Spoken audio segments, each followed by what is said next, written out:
Oh, good Lord. Oh, there's volume here. Sorry. We just had a little bit of a reminder of the type of shape we were in last Friday. Not good.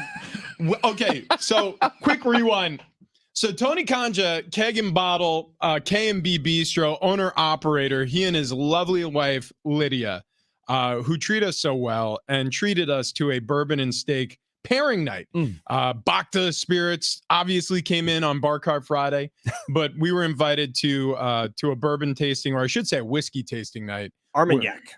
That was one of the tastes. Yeah, I mean, we had so many different things. I don't even know. 100 years worth of whiskey was poured down our gullet, and then we extended the party beyond just the tasting. Turns out there's when you leave the tasting room, there's a bar. Yeah, there certainly is. And there's a bartender named Jay Kennedy, friend of the show. Love that guy. And Jay poured some stiff drinks, and so we all woke up in the 4 to 5 o'clock hour on Friday morning with about 3.5 hours sleep. And not a three of us could put together a single sentence.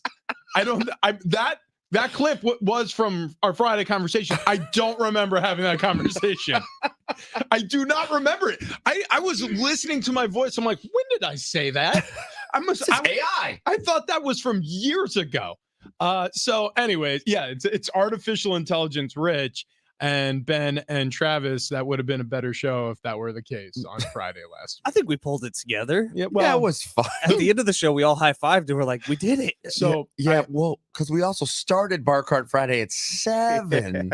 Yeah, so there was a lot of lights shifts. at 6:03 that morning. Dude, yeah. Well, That was Travis's TDs. idea. Thank goodness for the TD. local drunk. Dude, yeah. Well, I mean, every Friday, especially since doing SC Fat Loss, I feel like TD is like, you know what? Screw it. I'm gonna go ham on this track. And he's Listen, we're allowed 2 drinks a week. I don't know if there was a size of the drink that was told we can't have. It's my favorite. It is my favorite. It is my favorite thing. Drunk TD on Bar Cart Fridays is my favorite. And we will continue to try to get him hammered drunk every single Friday. Well, it is the holidays. We're moving into the holidays, I suppose. You're right. I mean, At some point, we're going to do eggnog, right? Oh, yeah. Yeah. Do you want me to whip it up by hand again? No, I want Tony's. You remember that in studio? In studio, I didn't have a hand mixer. He spent 35 minutes just beating heavy sweaty. And I tell you what, that right arm doesn't get tired. It really doesn't. TD. It's been a lot of work, a lot of use. He's an endurance athlete. Yeah. Tell you what, boys, I was ready for a stiff drink last night. That was not fun. Yikes. We'll get to the 49ers. I just want to update everybody. If you're listening to the show and you're looking to go to Petco Park on April 13th to see Billy Joel, to see Sting, they are collaborating for a gigantic show here in San Diego. LiveNation.com for more tickets and information. But if you want to win a pair of tickets to that show, just be listening. We're going to play a sounder, a little bit of a mashup between Sting and Billy Joel. And as soon as you hear it, you dial it in. 6 caller is going to win those tickets. So 844-570-1360. Don't call yet. We're going to play a sounder. You're going to know it when you hear it. I promise you. And then you can win those tickets. Huge. We're going to be talking about that all day long. But yeah, just wanted to give a little preview. It could happen anytime. Yeah. 607. You don't know. It could happen anytime. You hurting, buddy? You hurting, Fletch? Last night, something happened to somebody here. I think we all separately did it. We checked in on Fletch. Yeah. We did the wellness check. Yeah. Mine was just furious laughter. Yeah, it was mine as well. I believe I wrote ha ha ha ha. Ha ha ha ha ha ha ha. I just wanted to see if he would respond to any of it. And he wrote, "I'm not well. I may miss tomorrow's show. I may call in sick." Regretting not calling in sick, by the way. I'm just curious if you've changed your dog's name to Kirk.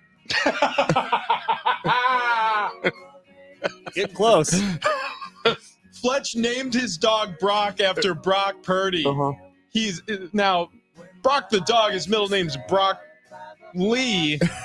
Brock Lee Purdy, but still, Brock Purdy is his name first and last. Does he have a cousin? No, I think Okay. if we need to like really change things, we could just go with Dwayne the Brock Johnson. We could go with Brock Lesnar. Well, hold on here. Hold on. It has been 2 games in a row now that Brock Purdy has lost with his 49ers. This is now well, not only has he lost his first regular season game, but his second regular season game. This is his first game with multiple picks thrown. Yeah. Are you saying that Brock Purdy is now washed? It's over with? No, and I really don't put all that much of missing Nick Mullins? No, I'm no, just God, sad. no. Okay, Wait. all right. nor fair. Jimmy Garoppolo, nor any CJ Beathard, nor Brian Hoyer, nor What about What, Trey Trey Lance? Lance? Trey Lance? don't miss Trey Lance. Okay, No, okay. I don't. Huh, Brock fair Purdy is our guy. I really don't even put that much of last night on him outside of his last 2 throws, which were both really bad. Yeah. You don't want to put those those picks. I mean, just directly to defenders on Brock Purdy at all. No, I do put both of those on him. He did not play well in the fourth quarter. What I will say, if Christian McCaffrey doesn't fumble in the first, it's a totally different ball game. If Fred Warner doesn't get hurt on a second down and have to miss a third down, which gives up a first down for the Vikings, it's a totally different ball game. If some of the fouls, now referees have been a problem all week in the NFL. If some of the calls didn't go the way they went last night, totally different game for the 49ers. I will say this. Officiating typically favors the home team. So Yes. I'm not as long as it's not a situation where you're calling 10 penalties against the visiting Dolphins and 0 against the Now, home team. there was some SE calls last night in that game. Yeah, but there were a few as well where there were calls made for the Vikings where I went, I mean, all right. And then there were no calls made. So I thought, well, I guess they're just getting even. I mean, It was interesting to say the very least. Officiating's been a problem this year, and it's going to become a bigger problem in terms of limelight as gambling becomes bigger, and gambling's already the biggest thing in the world in the NFL right now. But it's been a serious issue this year because there's a couple games that I could think of that have been decided by it. Last night is not an example of a game that was decided by officiating. The Minnesota Vikings must have had some Toradol in their system because they were playing on a different level. Kirk Cousins especially. Well, you look at a team like the Vikings where everybody is talking about how they're so bad. I've been a part of those teams, and that's an awful feeling. Like you're bad. I mean, you don't need anybody else's help describing just how bad you are. And Kevin O'Connell, insanely prideful guy, played with him when I was in New England. He was a fierce competitor. Doesn't like things to be screwed up. I remember he was in his second or third year when I got to New England. I think his second year. Hell of a jawline, too. Oh, my God, he's handsome. Dude, we would go out. Most handsome head coach in the NFL? Probably. I think so. Probably one of them. Sean McVay's up there. No, he's a little dwarfy. Yeah, that's a good point. Yeah, KOC and that's not okay. No, it's okay. I'm just saying, like, if you're looking at who's the most handsome, like, I have Kevin O'Connell above Sean McVay. He's got like CEO height. You know what I he mean? does. Like Yeah, 6'4". He's gonna wear the hell out of a suit. He's you know? got that steely gaze. Yeah. Oh, and that's the thing. I was about to say we would be on like practice squad my rookie season in New England, and he'd be the quarterback. You screw something up, you got that steely gaze from the quarterback. You know, you're just like, who the hell are you? You're just some guy out of San Diego State. Like don't give me. And then he would be pissed. You're just like, what do you expect from me? I just got here. And be like, I expect you to know what to do. He ever tell you to fake an injury? No, he didn't. But I do know what you're talking about. Hawkinson. Joe Buck even brought it up. Joe Buck put him on blast. He was like, well, the ESPN cameras just caught him saying, TJ, get down. I was like, damn, Joe. Yeah, that was a little odd, to be quite honest. I mean, you wouldn't think that they would want to call that out, point attention to that. US Weekly has Sean McVay as the hottest coach. That's a bad take. Yeah. Dan Campbell comes in at number 2. Interesting. I understand that because of the man factor. Right. You know what I mean? Right. Yeah. Like, he is a man. Mhm. But we don't need to get into head coaches and their looks. No. The Sean McVay thing, if we're talking about spend the next like Kevin 15 O'Connell's steely gaze, Yeah. Sean McVay has crazy cokehead eyes. It is kind of that. I mean, who's got the biggest hog though? I think that's what everybody wants to know. let's see. Ben. Let me Google that. Who has the? I can take a guess.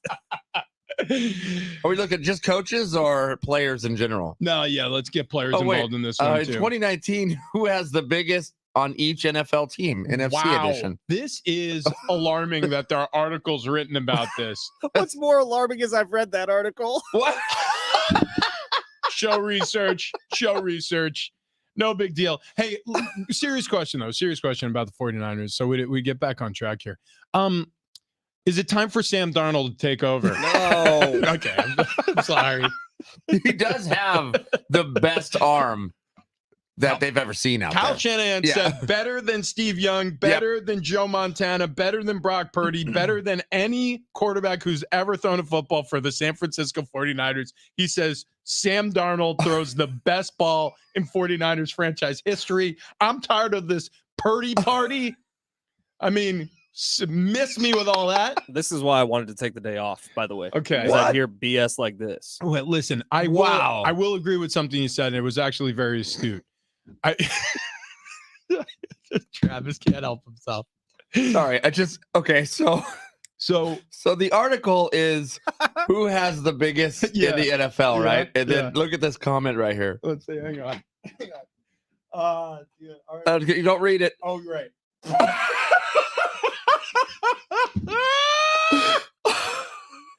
Okay. How do you? They're talking about ball sleeves in tennis. You ever crack open a fresh can of Pringles? Yeah. Well, I'm just saying, like and you get that smell from the tennis balls. Okay, what'd you say that I said was astute? Yeah. So you're absolutely right. If the Niners score on their opening drive, the Christian McCaffrey fumble left sideline, completely different football game. Yeah. Because I remember when we were on the road in the NFL, our offensive coordinator would really at the college level too, your OC would always be like, look, we've got to score on the opening drive. It's incumbent on us to shut down this crowd. Here's what we're going to do. Here's how we're going to do it. This is how we're going to execute. And usually your first 10 plays are scripted unless you go way off track. You end up in a 3rd and 12 situation because of a penalty or something like that. But you're going to stay on script. And Shanahan's known for having like a 20-play script. Yeah, well, and there's offensive coordinators who really they'll have situations for every situation that could arise in an opening, I guess, quarter, you would say, in a football game. So you rehearse that, you have it down, and if things go right, you can really take the crowd out of it very quickly. And unfortunately for the Niners, they didn't. You have one problem or one missed assignment or a fumble or a penalty. Those are drive killers, obviously, and that's the result. Mm-hmm. Is there a Purdy problem in San Francisco? Dude, that's such a. I hate this guy. Here we go. Here we go. Wait, don't change the channel. Wait. We need to know if there's a Purdy problem. Well, he's talking about it. Yeah. You know what? I actually didn't do that. They held up some of the numbers from the box score. I guess it's worthy of our time here just to review maybe what Brock Purdy did in this game. Because look, everything's been great until injuries occur. Mm-hmm. And then all of a sudden it's not as great. And so just in terms of doing a full evaluation. They miss Trent Williams and Debo for sure, especially in the run game, because Debo's oftentimes like a lead blocker in the run game. And Trent Williams, like the Vikings were able to get pressure with 3 guys consistently all night. So you look at it, 21 of 30, 272 through the air, a touchdown, obviously, and then the 2 interceptions. The touchdown to Christian McCaffrey. He's going to score in every game that he plays, though Bleak does not appear to be bothering him all that much. No, they were like, if you notice when on his second touchdown, the long run down the sideline, which was like the kind of screen pass, he went down in the end zone. He was on the ground, and a bunch of Niners came to like help him up, and they were very careful picking him up. Yeah. I think he's hurting, but he doesn't show it. Yeah. No. Man, that play, by the way, was incredible. I mean, the guy's got wheels, and Vikings went in on a blitz, man, all in. And, they said it on last night's broadcast of live by the numbers, die by the numbers type of thing. And it was exactly that. He beat one guy and he was gone. I mean, look, it was an impressive outing for the Vikings. They needed a win. I mean, this is now a 3-4 team in a division where, let's face it, Detroit looked awesome until they ran into the buzzsaw in Baltimore. And now all of a sudden we're like, well, I mean, the NFC, just like the AFC side, feels wide open again.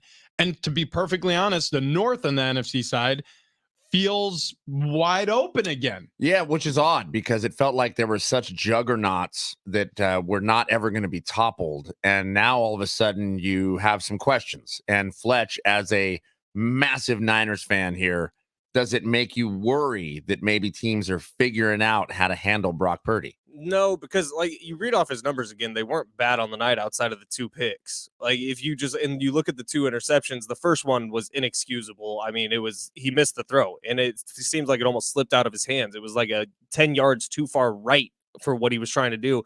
The second one, the Vikings were in such deep zone coverage that he was just trying to do something, and the linebacker climbed the ladder and got it. But I don't necessarily put last night's game on Brock Purdy. I put it mostly on the defense, never getting to Kirk Cousins. So just to be clear, you will never, ever, ever excuse Brock Purdy for that one interception. No, that was bad. Okay. It was really We'll hold bad. it against him forever. I do think he might have been concussed, honestly, because there's no rhyme or reason for that throw. We're gonna ask Talk Chow later in the show about this. Well, it came right after 2 quarterback sneaks, and the second one, his head got yanked in a weird way. We are going to hit halftime here, but again, a quick reminder: if you want to see Billy Joel and Sting play Petco Park in April next year, you need to be listening to the show all day long. We're going to play a sounder. You're going to call 844-570-1360, and then the tickets will be yours if you're the 6th caller. LiveNation.com for tickets and information. But let's do this.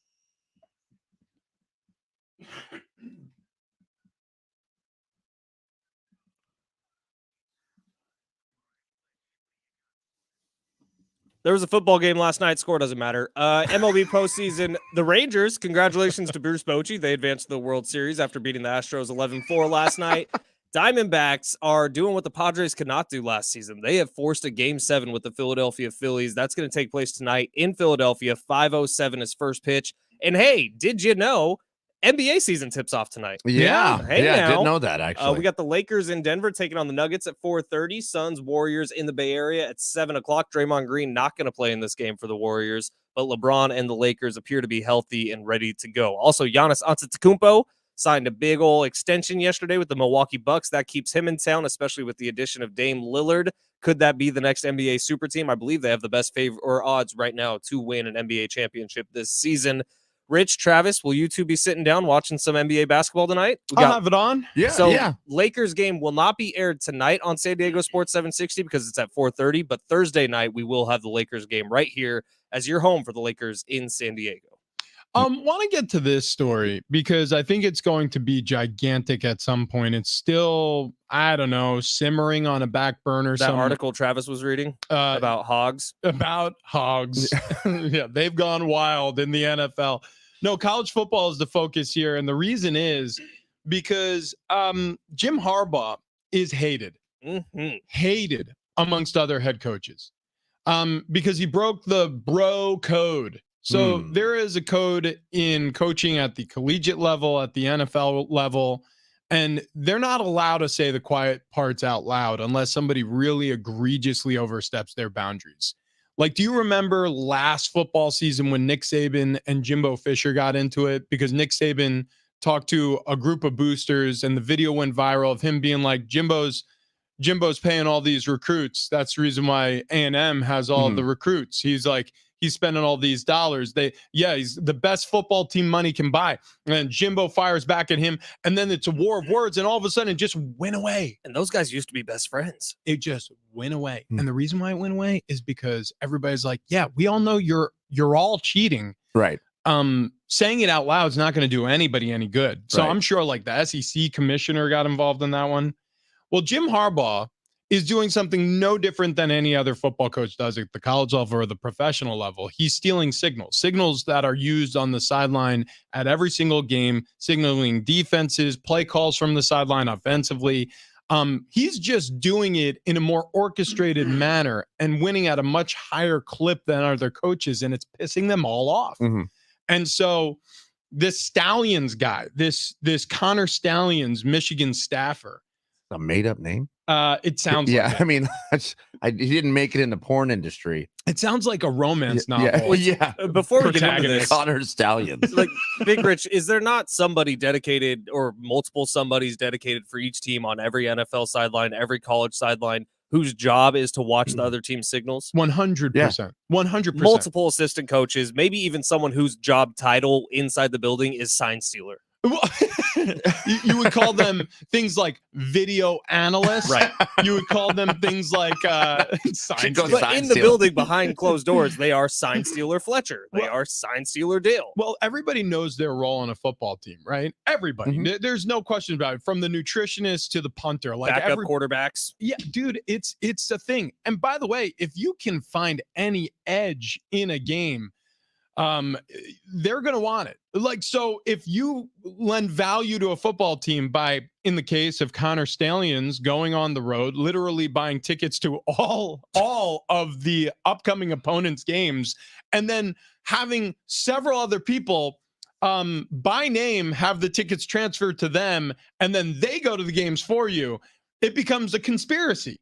It becomes a much bigger deal. Now, is Jim Harbaugh the only coach at the collegiate level who's doing this? The answer is no. There are other coaches who are doing this, paying a guy on staff to do things like this. The problem is he's doing it better than everyone else. Right. And the tall poppy, man, they get mowed down. Yeah. And so, Jim Harbaugh, you're the best cheater, and now you're going to pay for it. Yeah. I mean, you guys have a problem with sign stealing? No, it's part of the game. Yeah, I don't mind it either. I have no problem with it, actually. In fact, if you don't want your sign stolen, then do something to where they can't be. Yeah. Use the headset. Or I don't get know trickier, why man. it's Outsmart not in 'em. every college football team. Like I think the days of the holding up the massive D and the the arrows pointing and the different colored signs. Like I don't know why that's still even a thing in college football. You could have a Mike linebacker with the headset in his headphone. You could have your quarterback with the headset in his helmet. It's the laws of physics. You can't have a headset loud enough based on how small it has to be so that a linebacker or a quarterback on the road, when 110,000 fans are screaming and they're creating a decibel level northward of 110. Yeah. I mean, it's like being next to a jumbo jet. I remember one time I was in the shoe playing against Ohio State as a Penn State Nittany Lion. We were going to the closed end and it was 4th down. I am shouting with all of my voice to my center. I'm playing left guard. I couldn't even hear my own voice. It was the craziest experience of my life. Literally, the ground was shaking violently because of the reverberation of the noise. So to your point, yeah, you could do that, but unless you make the whole helmet a giant speaker, I mean, you're just not going to be able to hear. How long before technology comes into play and they're wearing Google glasses as a visor? Actually, they're starting to do this with hearing impaired players. Oh, really? Yeah. Like they're starting to create technologies where they may have something that a wearable that they can actually see the play call. That would be insane. On like a augmented reality. You just have Madden, like the play sheets popping up, and maybe even Coach Madden sitting there like, here's a guy. Yeah. Just gonna see dudes wandering around with VR goggles on a field. They're like, what are we doing out here? They just mess with people. Hey, who gave me the Disney Plus Toy Story version? The wide receivers on the sideline leave their helmets on. You're like, that guy's watching porn right now.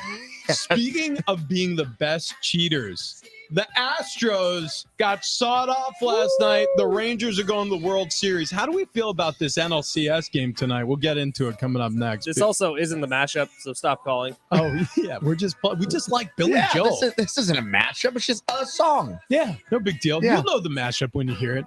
All right, Big Rich, TD, and Fletch on a Tuesday.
Well, the Rangers are going to the World Series, and how do we feel about Game 7 of the NLCS? We'll talk about it next.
This update is presented by DraftKings Fantasy Sports. Monday Night Football last night. Niners fall to Minnesota on the road 22-17. 49ers quarterback Brock Purdy throws 2 picks in the fourth quarter. San Francisco falls to 5-2 on the year. Vikings improving to 3-4. Week 8 gets going Thursday night. Bucks taking on the Bills in Buffalo. MLB postseason. Rangers advance to the World Series. They took down the Astros 11-4 last night. Congratulations to Bruce Bochy. And the Diamondbacks force a Game 7 against the Phillies. That's going to take place tonight in Philadelphia at 5:07. NBA will tip off the regular season tonight. It's a doubleheader. Started with the Lakers and Denver taking on the Nuggets at 4:30. Then the Suns and Warriors in the Bay Area at 7. Check out what DraftKings has to offer this season with code SPORTS because life's more fun when you're in on the action. DraftKings, the crown is yours. Gambling problem? Call 1-800-GAMBLER. Age and eligibility restrictions apply. Void where prohibited. See DraftKings.com for details.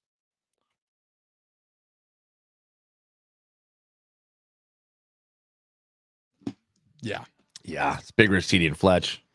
San Diego Sports 760. This not a mashup. Not a mashup. Fields of Gold. Fields of Gold here by Sting. So you're going to want to keep it locked in here because we do have some tickets to give away. But also have a chance for you to win $1,000 every single day here. Just listen for the keyword, then enter it at sportssd.com. It's presented by Loan Pronto. Stop paying insane rates on your credit cards. Loan Pronto can help you tap the equity in your home so you can be credit card debt-free in less than a week. LoanPronto.com. That's LoanPronto.com. So if you're paying attention last night, the Rangers advanced to the World Series. They defeat the Houston Astros. Look, there are a lot of people who still absolutely hate the Astros because they're dirty, rotten cheaters. I'm just happy for Boch. Yeah, Bruce Bochy getting to the World Series again. Obviously a fan favorite down here in San Diego. Could have been us, but we playing. The coulda, woulda, shouldas. I really wanted the trash cans to start banging out there in the 9th inning and just to see 9 runs scored just for fun. That would have been hilarious. All of a sudden, they're just like, okay, so Jose Altuve is actually holding up 2 trash can lids and he's slamming them together like one of those cymbal carrying monkeys. Like, yeah. Ka-ching, ka-ching, ka-ching. And they are just cashing in. They're just pounding home runs right now.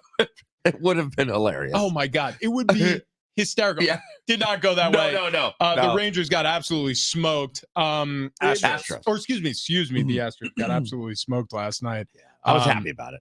Yeah, Adolis Garcia homered twice. He drove in 5 runs. Corey Seager, he had a first inning home run. That was a 3-run blast. So it was kind of over before it started for the Astros. But it's baseball and it's Houston. They can win any ball game they're playing in because they can hit home runs at an amazing clip. So that's the American League side. We know who's going to be representing the American League side. Does it hurt your feelings that Bochy's there instead of managing with the San Diego Padres? Yeah, Rich, it does actually. Okay. Could you imagine how different would the last 20 years have been? That's all I'll say. Let me make it worse then. Because the story on the National League side is the Diamondbacks, who were supposed to suck. Yes, that is correct. Like the Diamondbacks were supposed to be bad. Laughing stock. We're intentionally tanking. Yes. We are building toward the future. Well, they have one of the youngest teams in Major League Baseball. And this was supposed to be a team that was going to be good like 2 years from now. They just kind of flipped the bird at everyone who said that. And they didn't know that they were supposed to suck. Well, it's almost a like we got nothing to lose. Yeah. Kind of a play. It's actually kind of fun. Oh, I agree with you. I wish we were having the fun. Yeah, exactly. So they're in our division. They were supposed to be doormats of the NL West, and go figure, they may be in the World Series. And then, oh, by the way, if they're not, it's going to be the team that knocked us out of the NLCS last year. Do you think, is Major League Baseball pooping their pants yet because they might get a Diamondbacks Rangers World Series? Oh, yeah. If you would have looked at the entire slate of MLB postseason teams, you would think, okay, the worst one for the MLB would have been Diamondbacks Rangers. Yeah, there's probably someone in the MLB going, I don't even know where the Diamondbacks play. They're fans. You know what? I have quite a few in Arizona. Is that point on the map? I have quite a few friends, quite a few family members that live out in Arizona. And finally, yesterday, one person I know out in Arizona posted something online like, congrats to the Diamondbacks. No kidding. They're having a okay season. I know what I was trying to do, and nobody bit because it's the Diamondbacks. I posted a video. You got a couple trolls. I would, look, I knew what I was doing. I was trying to be I was throwing a little shade. It was Friday, right? It was before Friday's game in Arizona. There were tickets available for $9 3 hours before first pitch. An hour before first pitch, I checked back in on StubHub, $24. You could have gotten virtually any seat in the upper deck. And I'm like, this is ridiculous. I bet you if I look ahead to Philadelphia on a contingent game 6 on Monday, I bet you ticket prices will be sky high. They were. The cheapest ticket in the house was like $350, and it was next to the lights. Yeah. Anyways, so I post a video and I'm just like, this is a situation. Diamondbacks, you better be worried. You may end up losing your team if you're not supporting your team out there because there's empty seats everywhere. And basically nobody responded. I saw one person respond and be like, you stay your ass in Southern California, man. Arizona Diamondbacks pride themselves on making tickets affordable for their fans. I'm like, no, if they could make more money on these tickets, they absolutely would. What? They're not making money because you're not spending money. It was one guy. Yeah. One dude. Yeah. It was one guy. Yep. But it's true, though. I mean, the Diamondbacks. The owner of the Diamondback. They may end up in the World Series, and you may be able to get tickets for like $40 with a free gas station voucher for a hot dog. So their social media team, though, the Arizona Diamondbacks, one of the better ones across Major League Baseball. And last night they put up a video of the Always Sunny in Philadelphia theme. With their players and stuff. That's awesome. And it was a bunch of different, like Mad Dog Russo was on the front being like, Diamondback should have just stayed home in this series doing his shtick. Mm-hmm. Yeah. And it was going on and on and on. And then it was like, do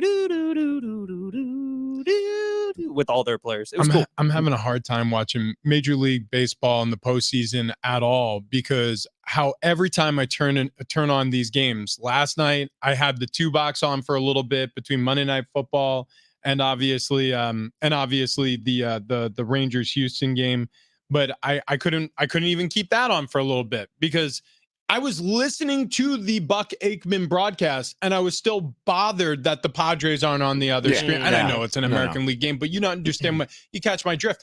I can't stand that the Padres are on vacation right now and we're all doing this. We're like, I mean, no offense to your Niners, and it was a good Monday nighter, but I would rather be celebrating the Padres than be concentrating on a Monday night football game where I don't have any dog in the race. I don't really care if the Niners or the Vikings win. And it's week, 6? Yeah. Yeah. I mean, you're 7. Sorry. It's not like this game is detrimental to the season at this point, but I watched it from start to finish. Yep. And then I turned over to the ALCS and watched 2 outs. It was so much fun last year. Last year, we were going to parties. Last year, we were hosting parties. I had a notification on the 22nd, so that would have been this past Sunday, that we were at Fair Play, all 3 of us together, actually. Ben was catching COVID from yeah, people. it was, man. No, that was in the Mets series. We would have been at Fair Play for the Phillies series. Oh, yeah, that's right. Yeah. Mm-hmm. Dude, we were having a blast. We were living life the way we should be living in San Diego right now because the Padres, because Peter Seidler specifically made this gigantic investment, and it feels like AJ Preller has taken dad's money and spent it all, and the results are, hey, why did we need 7 refrigerators? And now they're about to give another manager to the Giants. Yeah, and actually it was after that game I flipped over to the MLB network to try to get the highlights for it and get brought up to speed, and I'm not sort of joking. They were talking about what was going on in San Diego. So, and asking the question, what the hell is going on in San Diego? Oof. 2 weeks ago, you said everything's fine. Now you're letting your manager go interview. It doesn't sound like everything's fixed. By the way, how'd it go last time the Padres let a manager walk to the Giants? I'll Well, give you a hint. He's in the World Series right now. Yeah. My stomach hurts. I mean, every time I turn on baseball, and I know you guys feel the same way, my stomach hurts. There's no good ways this ends. There's no good ways this. So the World Series champ's either going to be Bruce Bochy with the Rangers, the friggin' team that knocked you out of the NLCS last year, or the Diamondbacks who play in your same division. This sucks. All right, so that's the extent of the baseball chat today. Baseball talk. High fives. Yeah, high five. we did High it. five. Yeah. Congrats to us. Yeah. Okay, a story that has officially jumped the shark. I mean, Has it though? I mean, we are worried about the safety of others. Fonzarelli has hit the ramp over the Atlantic. We'll discuss coming up next. Yeah, you know what? What hasn't jumped the shark is how much weight we've lost. You're damn right. Over the past, what's been 6 weeks now? A little over 6 weeks. We are, 6 weeks and 2 days. Yeah, so you've heard us talking about it here for the past 6 weeks and 2 days. SDFatLoss.com. It's actually changed our lives because, I mean, I think we can all agree we were pretty good at next level fat guy stuff. Not so good at next level fit guy stuff. In fact, I have never been good at diets. I needed someone to help me along here. That's where SD Fat Loss came in and showed me the right way to eat, showed me how to do this thing, and then held us accountable along the way. And they'll do the same thing for you. If you are like me and you need someone to kind of guide you along, be there to go, you don't need to go to the pantry. Just go ahead, have another glass of water, whatever it may be. SDFatLoss.com will do that for you, man. The coaches and staff over there, they're absolutely fantastic. They will take care of you. They will put together literally a life-saving plan for you, which I know sounds completely corny, but it's true. I mean, do something for yourself. Lose some weight. Add some years back to your life.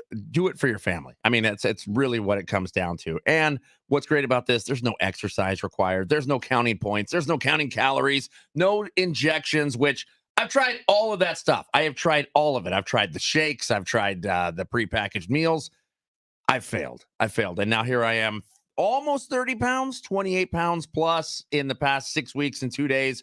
Rich, you're 35 plus. Yep. Yeah. Almost closing in on 40 pounds down in 44 days. Wow, that's crazy. Yeah. And then Fletch, you were like, I'm going to be in the 220s here. By the end of this week, hopefully.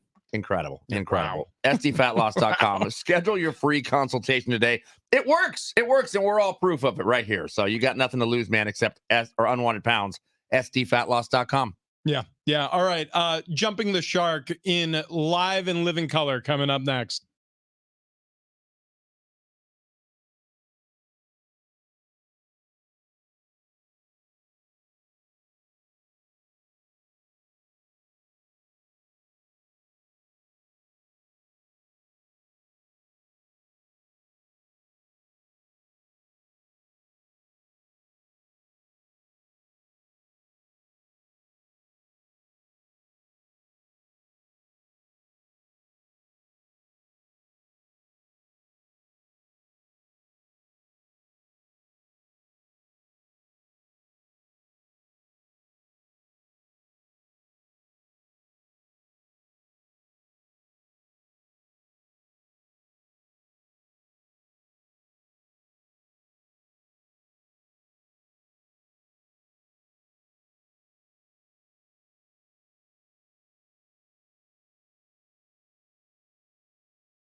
It was Happy Days, and now it's Jump the Shark.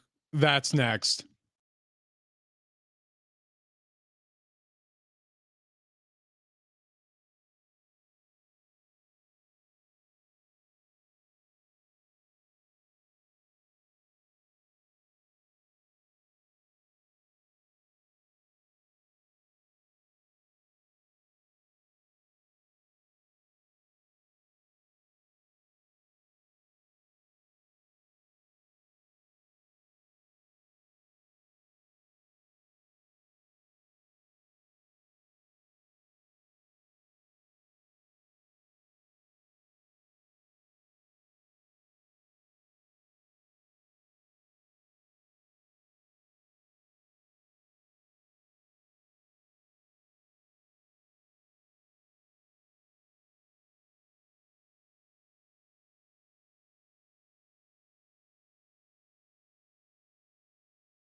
Be listening all day long for an opportunity to win Billy Joel Sting tickets. They are playing a show April 13th. Tickets and info available at livenation.com. All you have to do is listen for a Sting Billy Joel mashup. 6 caller is going to win the pair of tickets we have available. It could play anytime throughout the show. So literally, you could be listening to a Blink 182 bumper and then boom, Joel Sting, Sting Joel.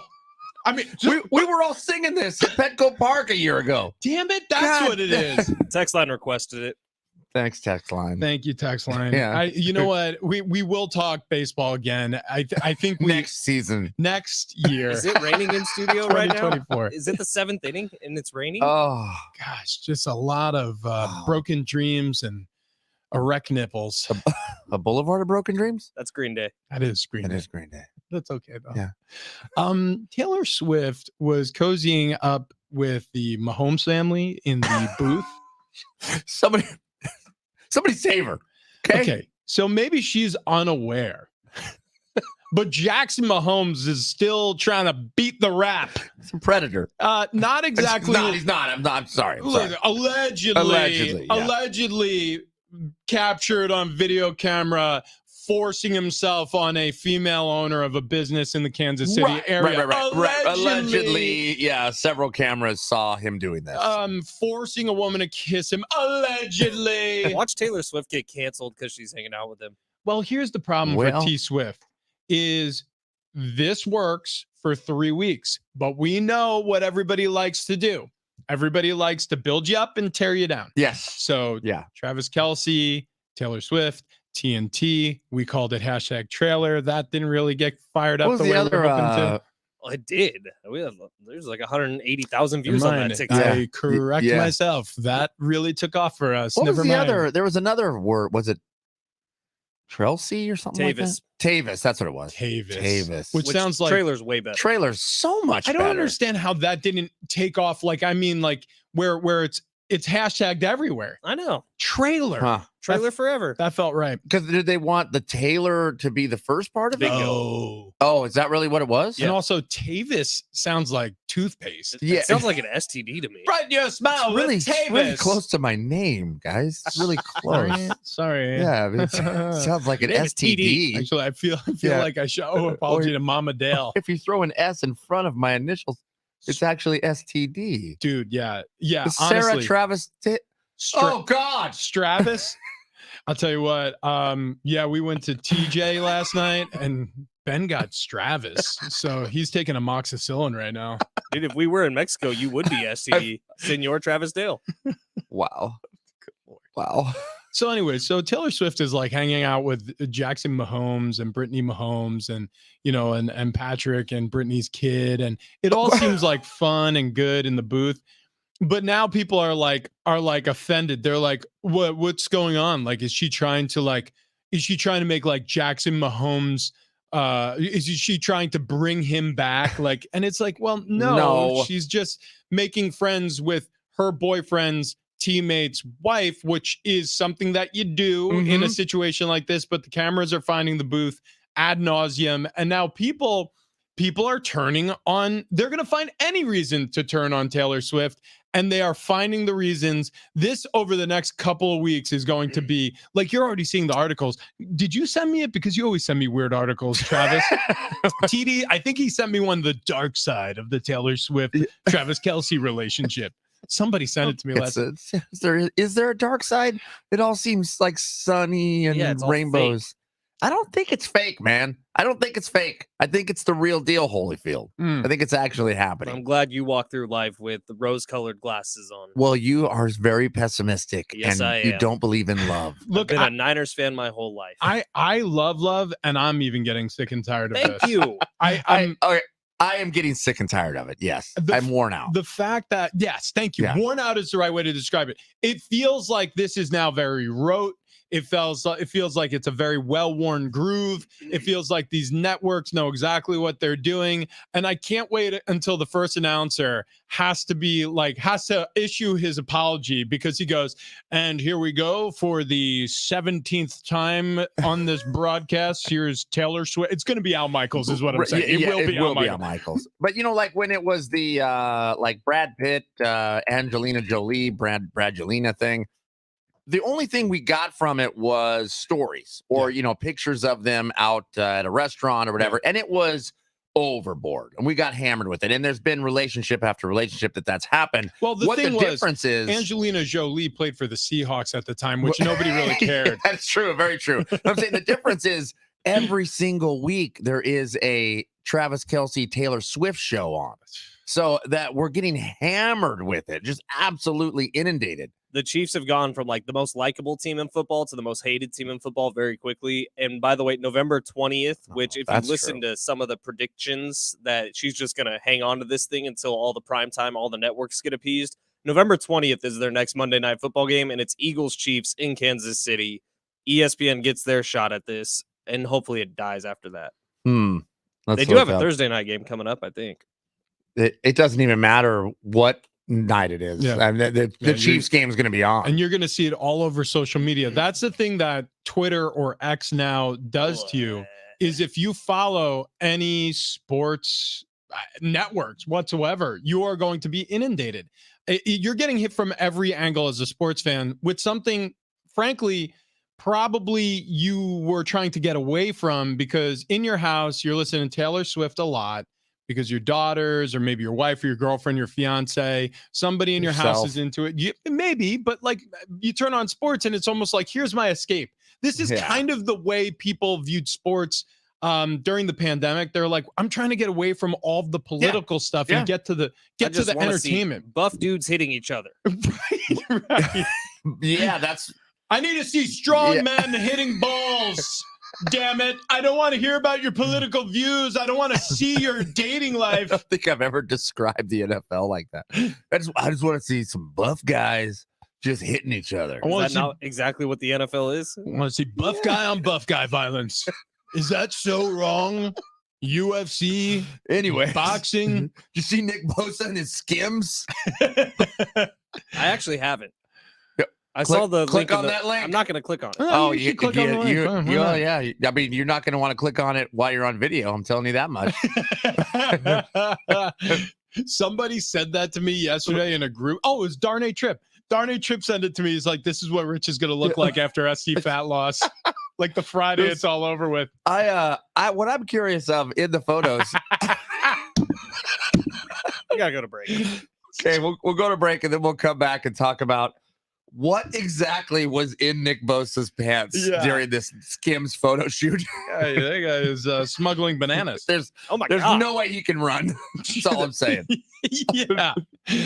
Oh, Mom, I found my gym socks. They were in my Skims. Anyways, yeah. Tyrod Taylor and Tyler Bagent, maybe they should be like IDK, like starting QBs. JK, LOL. No, but honestly, I think the Giants and the Bears have a huge decision to make. That's next.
Hour number 2, Big Rich, TD, and Fletch. This update presented by DraftKings Fantasy Sports. Monday Night Football last night. Niners fall to Minnesota on the road 22-17. Brock Purdy throws 2 picks in the fourth quarter. San Francisco fall into 5-2 on the year.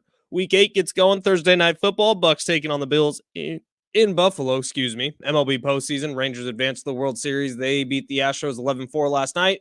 Diamondbacks force a Game 7 against the Phillies. That's going to take place tonight in Philly at 5:07. And the NBA will tip off their regular season tonight.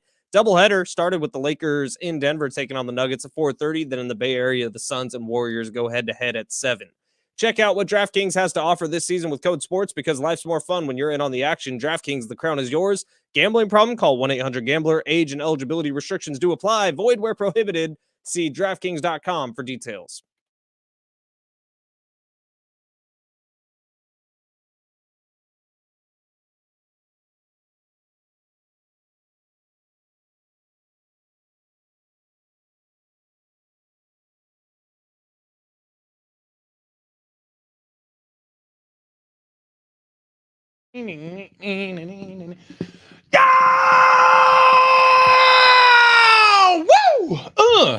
Happy Tuesday to those who celebrate. Big Rich, TD, and Fletch with you.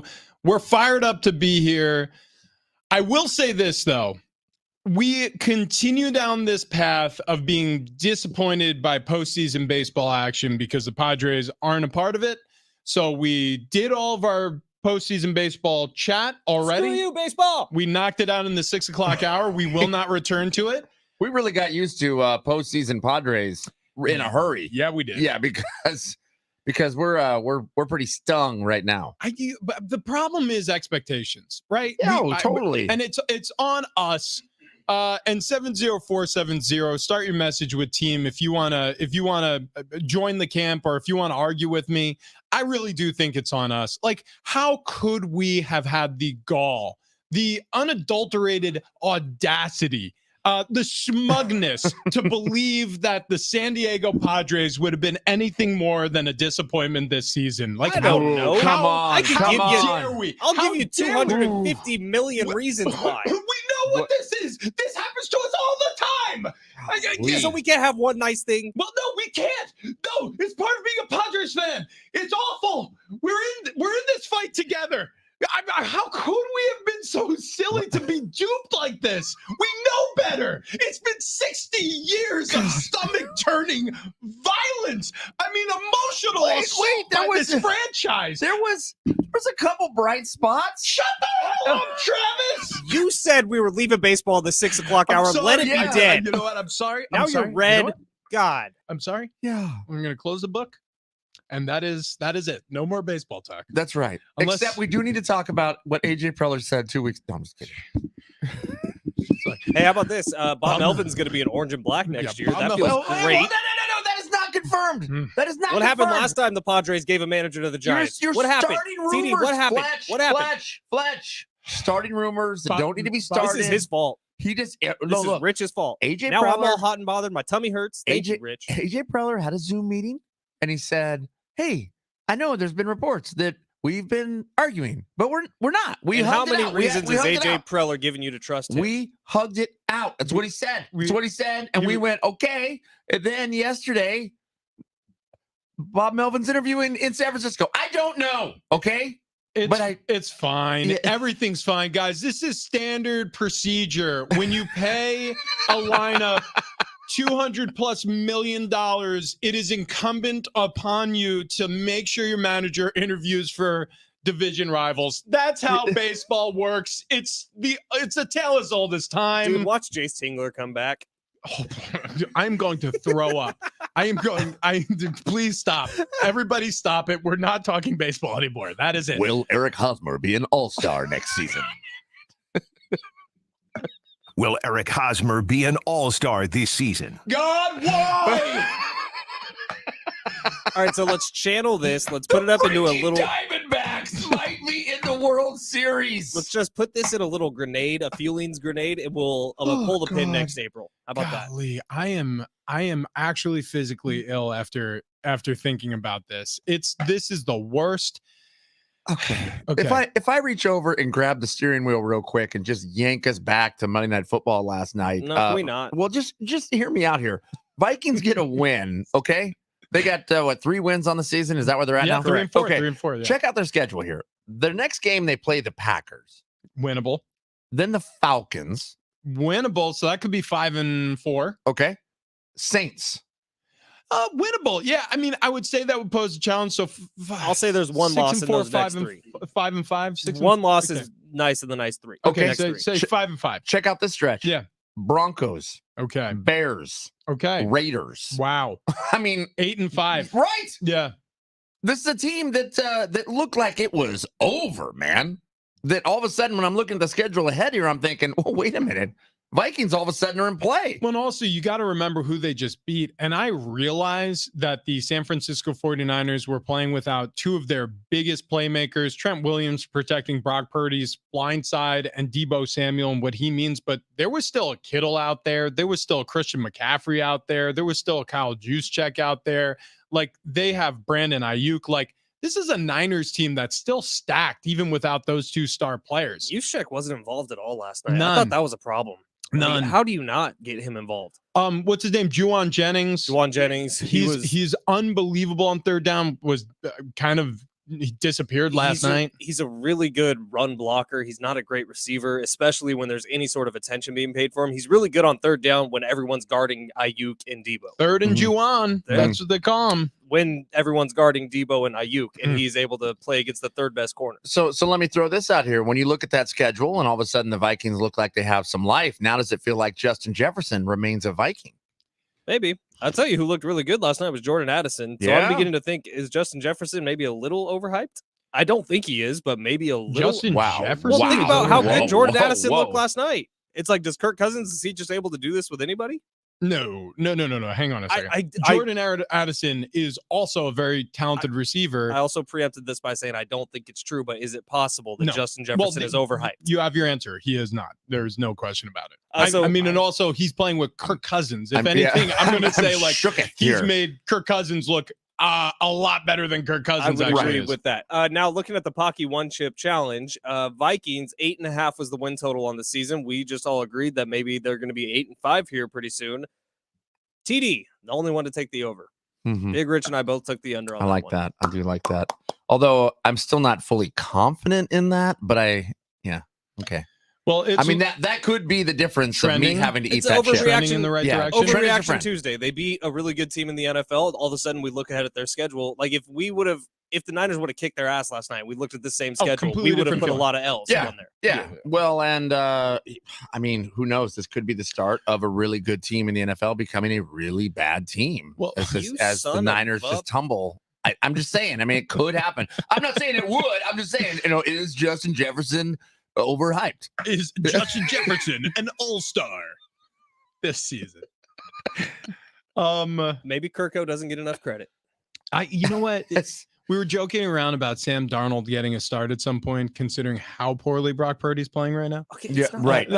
Yeah, I mean, he's Golly. concussed. He's concussed per You flesh. too. But how about this? How about They this? just feed off each other. Hang on. Someone help me. I'm sorry. God. I'm You're the sorry. one who threw this out here to the world. You did this to yourself. When? I don't know. Just at Yeah. some point.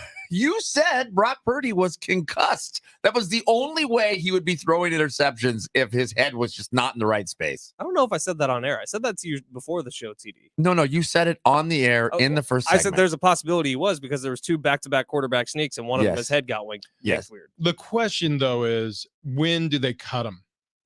No, I'm sorry. All right, listen. So Tyler Week Bagent, 9. Tyler Bagent is now the starting quarterback in Chicago. You have a dislocated thumb on the throwing hand of Justin Fields. You have Danny Dimes in New York. He's struggling with a neck injury after being sacked.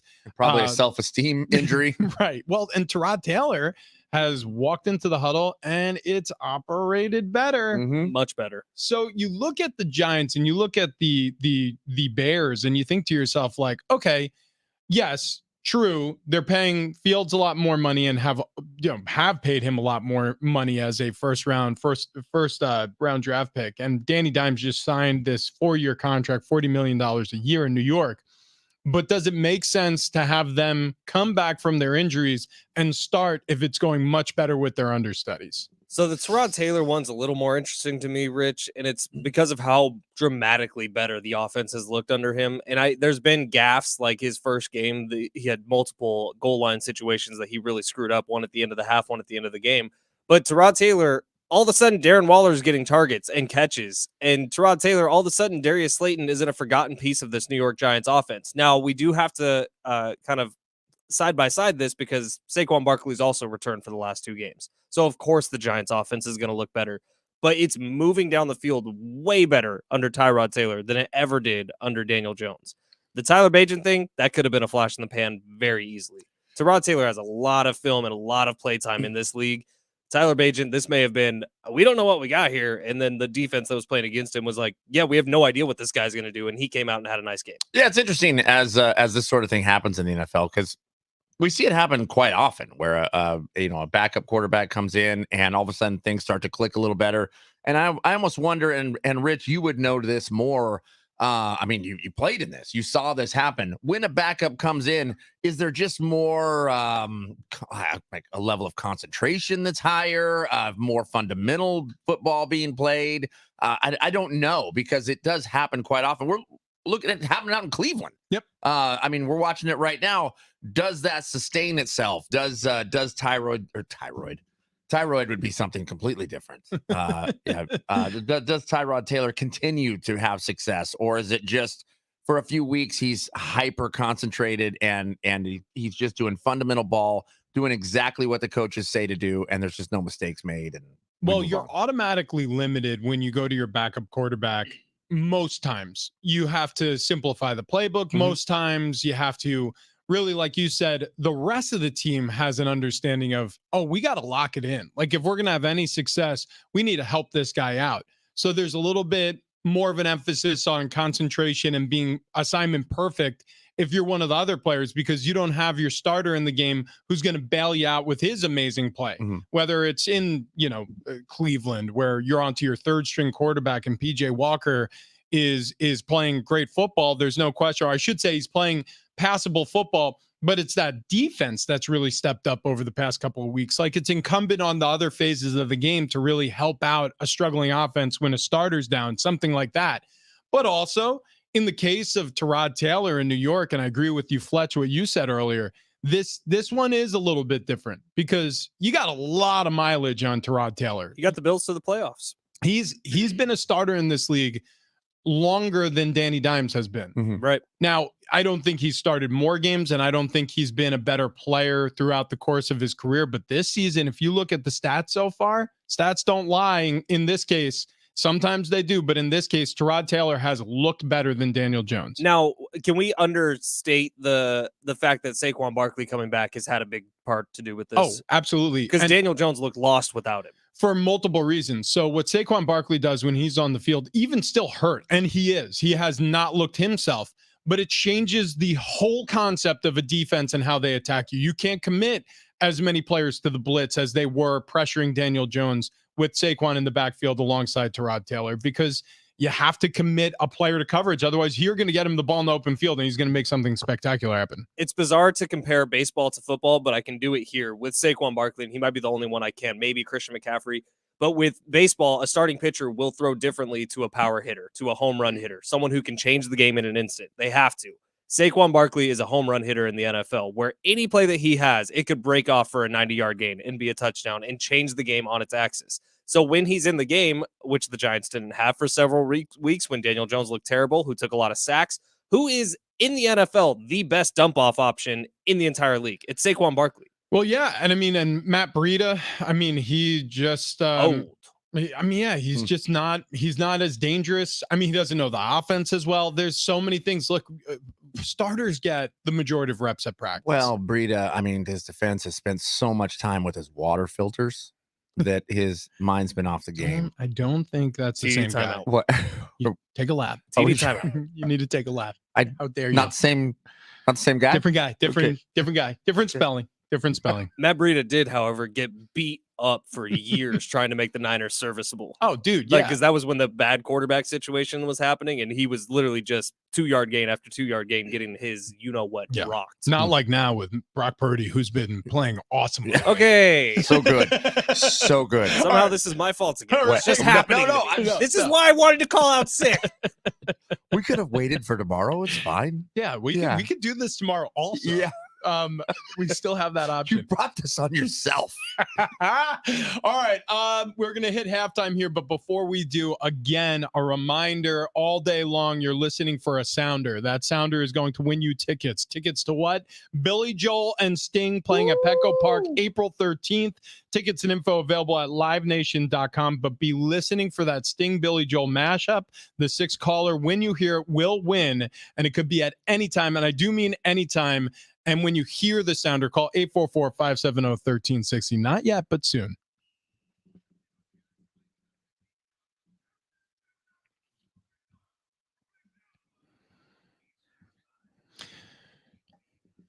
We've been talking about it. Monday Night Football, Vikings hosting the Niners, 22-17 final, and all of a sudden the Vikings have life. Brock Purdy threw 2 fourth-quarter interceptions on the way to the loss. A couple of injured players on the Niners side. Trent Williams out for the game, as well as Deebo Samuel definitely had an impact on that one. Texas Rangers will represent the American League side of the World Series after an 11-4 victory in Houston.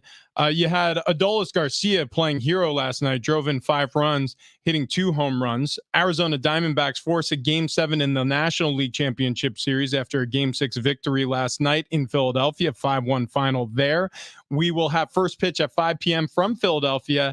And then there's this, New Orleans Saints wide receiver Chris Olave, arrested last night in Kenner, Louisiana. 70 and a 35. Yeah, he was doing 70 and a 30.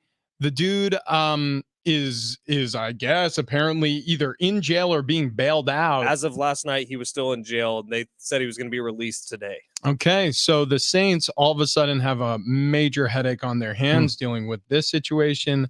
I don't know the state laws in Louisiana, but you know, you could serve like significant jail time in certain states. And we don't know if there was any alcohol in his system or weed or anything. So we don't know if it's a DUI situation, but 70 and a 35 is a serious ticket at the very least. Yeah, no question about it. Yeah, I mean, double the speed limit could be. Well, I thought it was jail time. Maybe that's only in California. It might be. Well, he was in jail last night.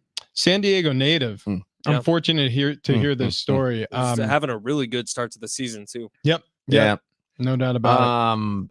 I would like to point out that during that little segment, I was asked by someone here on this show to make sure we steer back towards Nick Bosa's skim pictures. Yes. Okay. Yeah. And it was presented to me like, hey, you should come out of this and be like, so are we going to get back to these skim photos and Nick Bosa's pictures? Well, we did tease it like 3 times, and now you're saying the inside head stuff out loud.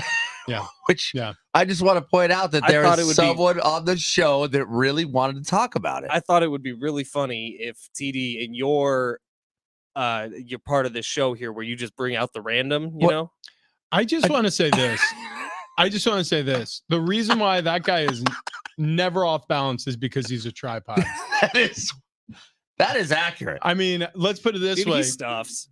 What's that? He's stuffing. You think? What? Yes, he's stuffing. I don't know, man. I don't know. We don't know that for sure. Also, that picture makes me feel wildly uncomfortable Same. every time I look at it. I mean, he doesn't even look.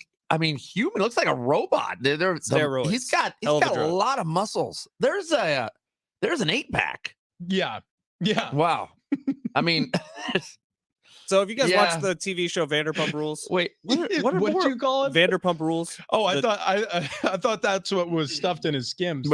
No. But Vanderpump Rules. That's where I'm going with this. The Reebok Vanderpump? Like, it's basically a bunch of male and female models who work at this restaurant in Beverly Hills. Mm-hmm. But they do these photo shoots and stuff, and it's all on camera. It's a part of the reality show. Yeah. And every single guy there has a one-on-one with the camera at one point and says, "Oh yeah, everyone stuffs in this industry." Oh, interesting. Interesting. So you do think that's a prosthetic over there? It's a it might sock. Oh, it's just You a think? sock? Yeah, that's what Yes. It looks like he's wearing a cup. Yeah, it could be. Yeah. Could I be. promise that's not 100% natural. His muscles or his you know what.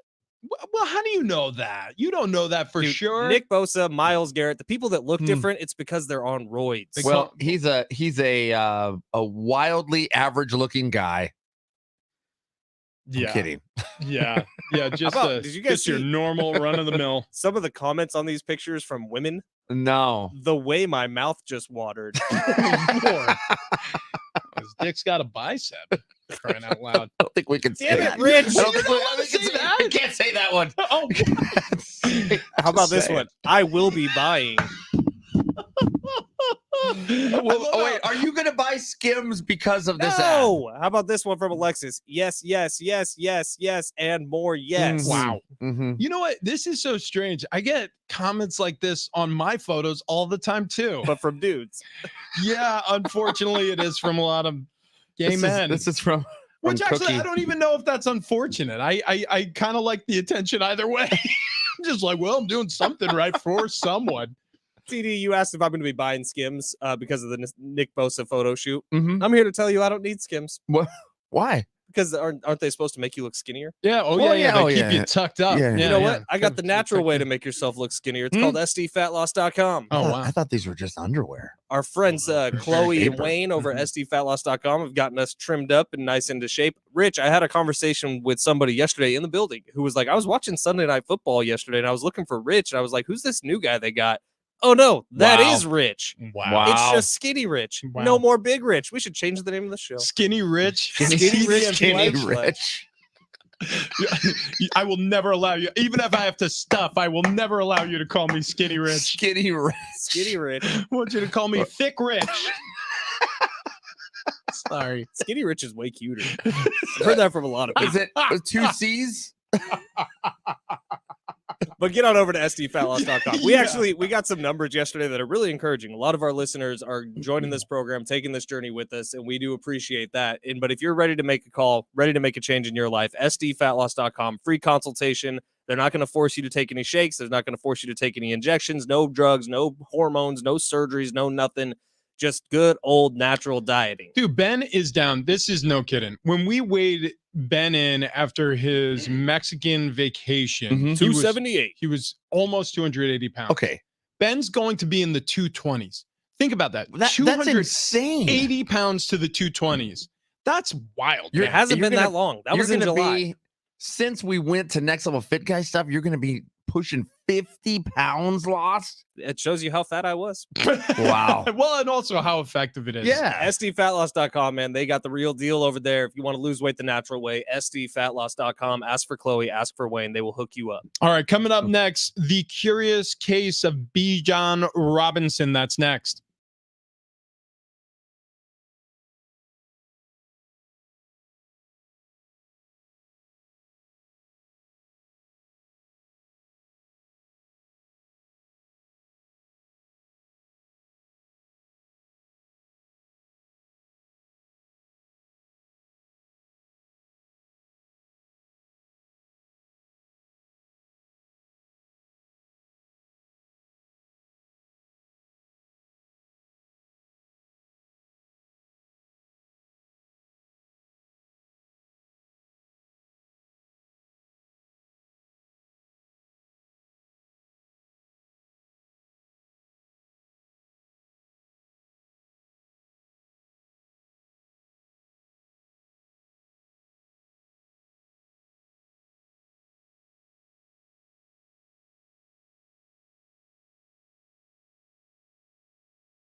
Did your fantasy team get screwed by Bijan Robinson this week? Well, join the club. We'll talk about it coming up next.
This update is presented by DraftKings. We'll start off here in the NFL. Niners fall to Minnesota last night on the road, 22-17. Brock Purdy throws 2 fourth-quarter picks. San Francisco falling to 5-2 on the year. Vikings improving to 3-4. Week 8 gets going Thursday night with the Bucs taking on the Bills in Buffalo. Maybe our first weather game of the season. MLB postseason, Rangers advance to the World Series after beating the Astros 11-4 last night. D-backs force a Game 7 against the Phillies. This is going to take place tonight in Philadelphia at 5:07. NBA also gets going tonight, doubleheader. Lakers in Denver taking on the Nuggets at 4:30. Suns Warriors in the Bay Area at 7 o'clock. Check out what DraftKings has to offer this season with code SPORTS because life's more fun when you're in on the action. DraftKings, the crown is yours. Gambling problem? Call 1-800-GAMBLER. Age and eligibility restrictions apply. Void where prohibited. See DraftKings.com for details.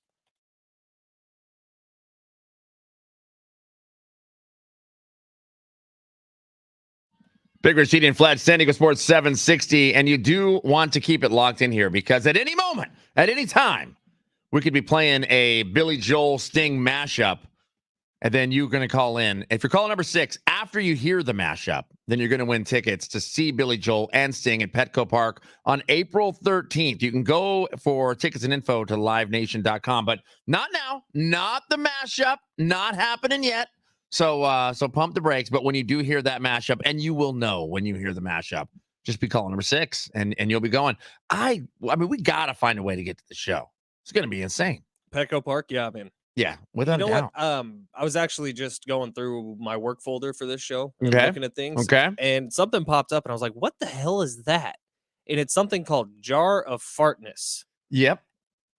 And then I remembered, we played that on air on Friday. Yes, we did. We did. That was a parody done by our Kogo associate here, John Fink, about, I can't remember her name, Stephanie The Motto. person who was selling her farts in a jar. Yeah, Stephanie Motto, I think her name was. So it was supposed to be a parody of Heart of Darkness, but it was Jar of Fartness. So if I could bottle them and sell them, I would. No one wants mine.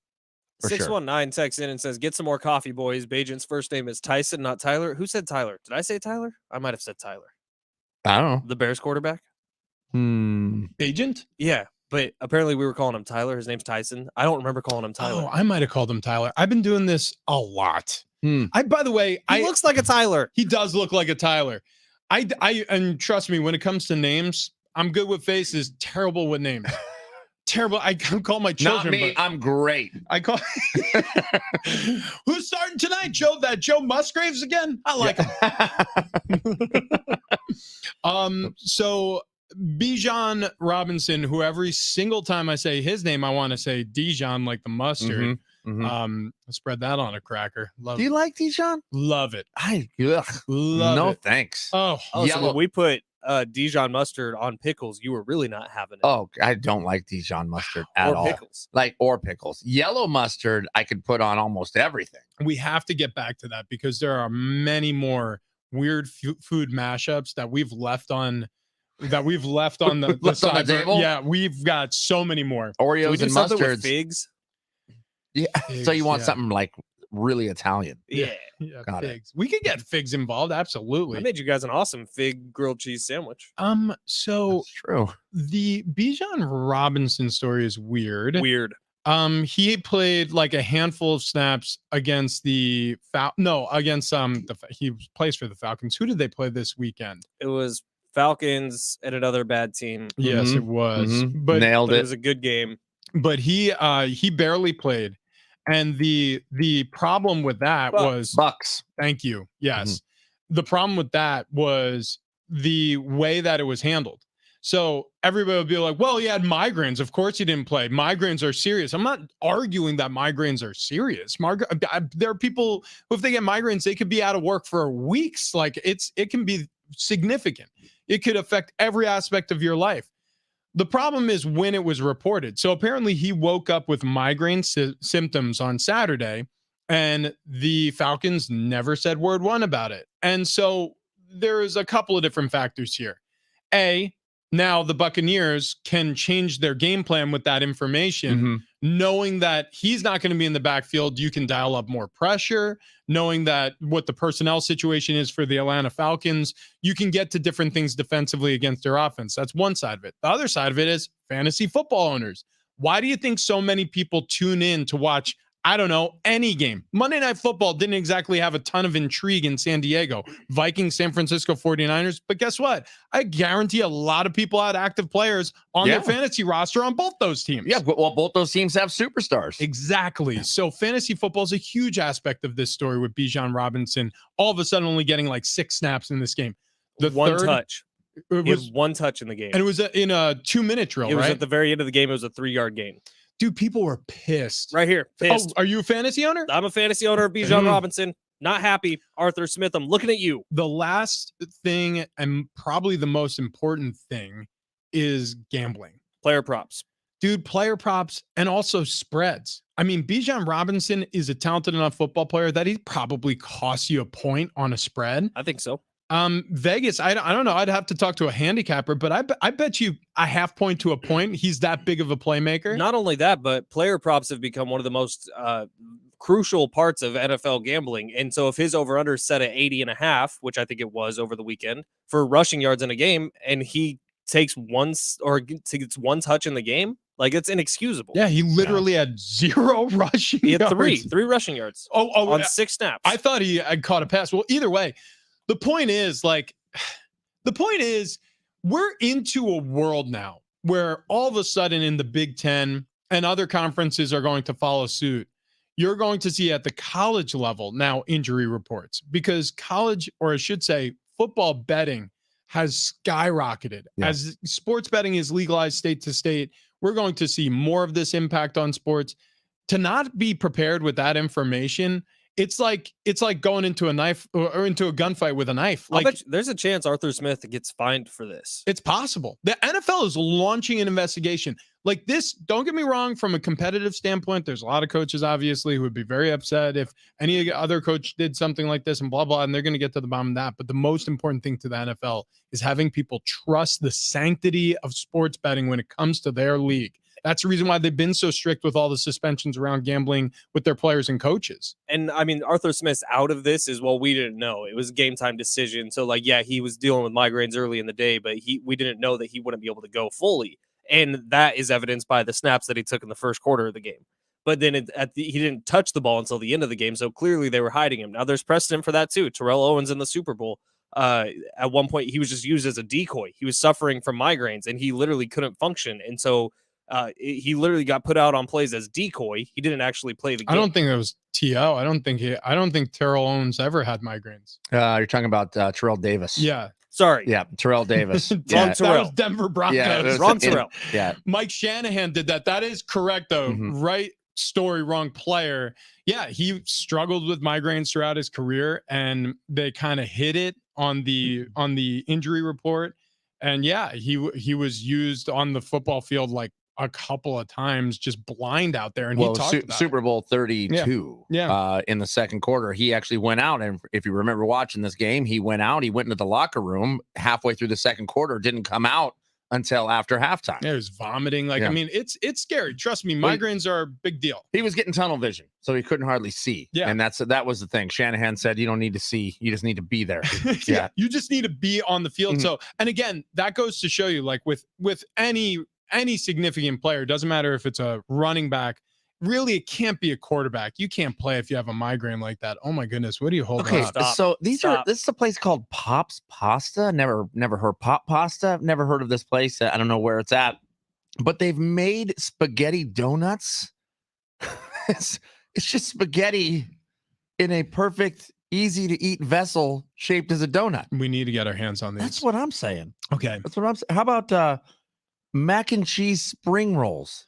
Wait a second. What? What? So they wait, It's- like fried spring rolls, but there's mac and It's cheese mac and inside? cheese inside. You think they can make them with bacon too? Yeah. I think they probably could. How about macaroon Cheetos? Macaroni. Cheeto macaron. If the microphone was up to my belly right now, you would have just heard a grumble because I legitimately just did. What the hell are these food DD, mashups? Why do you do this to us every day, man? The I just- torture. I was trying to find something with figs. Turns out nothing. Nothing goes with figs except Everything Newtons. goes with figs. No, Pizza, it's fig an pizza, Italian so thing. good. how about Italian? It's You an ever had, Italian thing. Like fig butter, it's delicious. Oh my god! No, yeah. I've never You're had damn- that.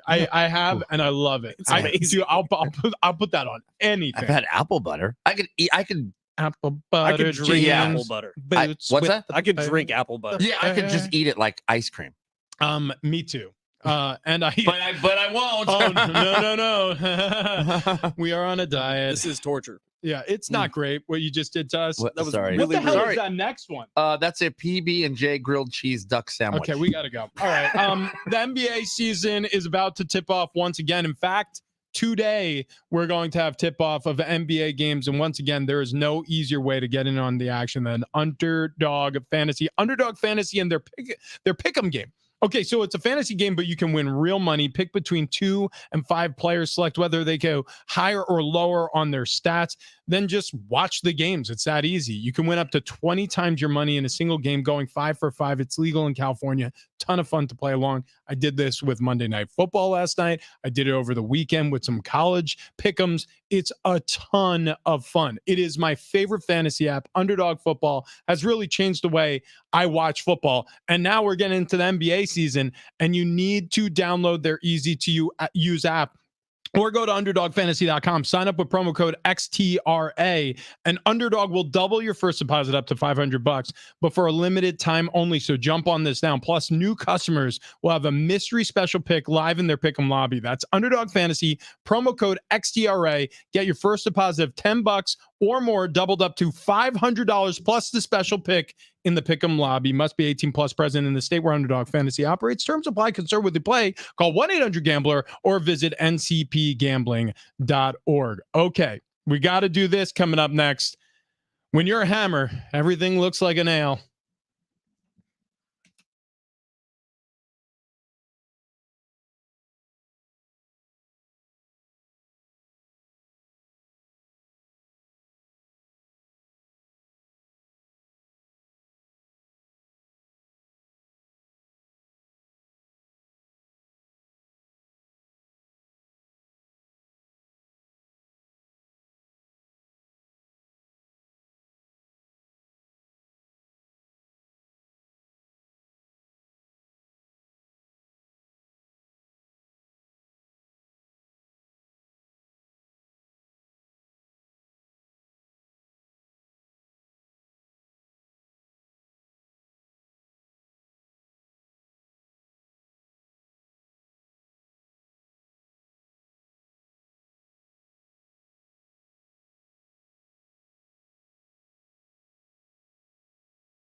Coming up, if you are a hammer, everything looks like a nail. I believe that was the tease, right? We're not talking about Nick Bosa. We'll explain coming up next.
So Billy Joel and Sting, they're going to be playing at Petco Park.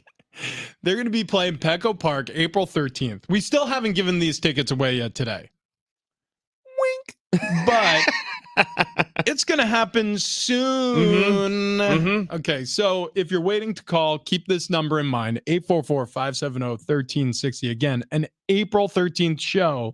Tickets and info available at livenation.com to see Billy Joel and Sting play Petco Park.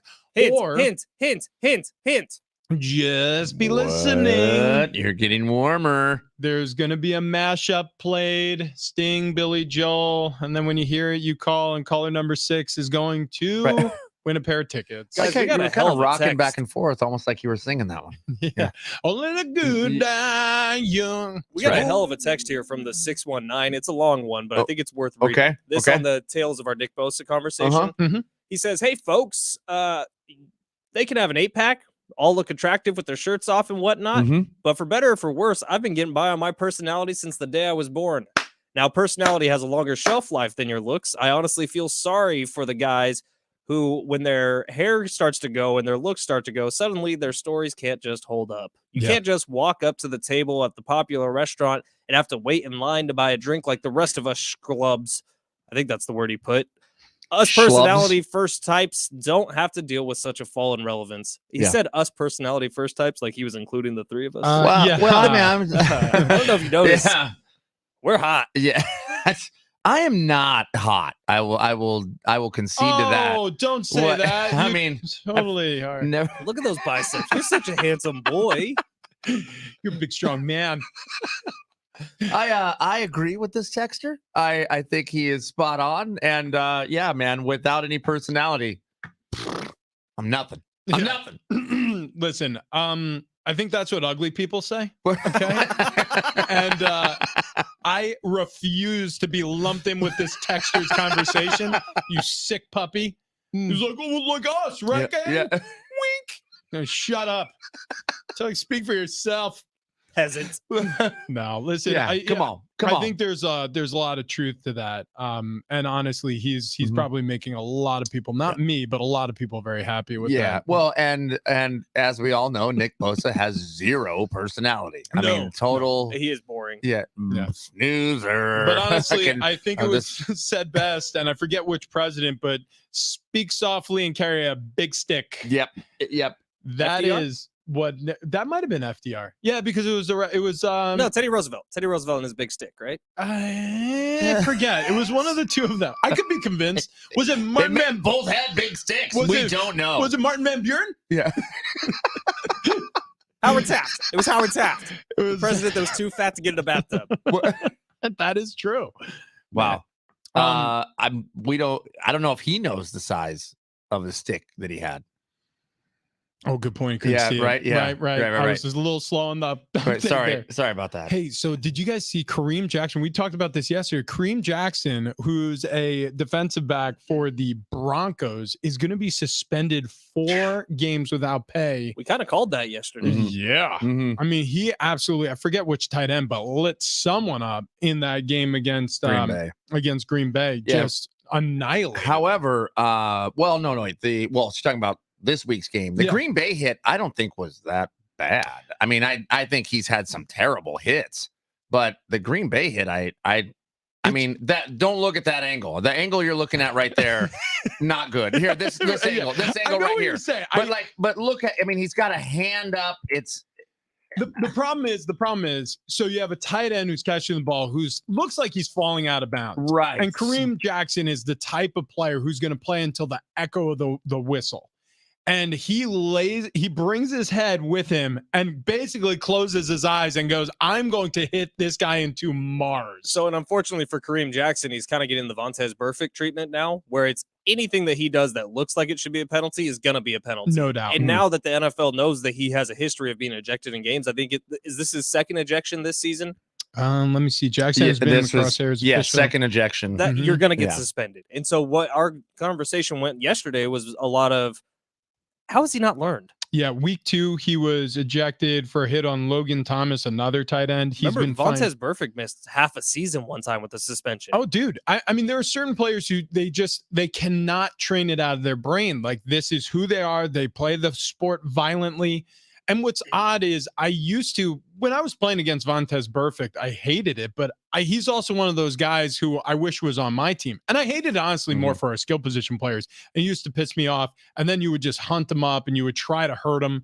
Remember, Vontaze did that hit on Antonio Brown that maybe is the reason Antonio Brown's crazy now. But then Juju Smith-Schuster immediately after it came up and knocked his ass on the dirt. Oh, And yeah. it's like, don't mess with teammates. That might have been the next time they played against each other You might be because right. they're division rivals. But either way, yeah, I mean, you become a marked man in this league really quick if you're one of those guys who's You ever going been to. a marked man?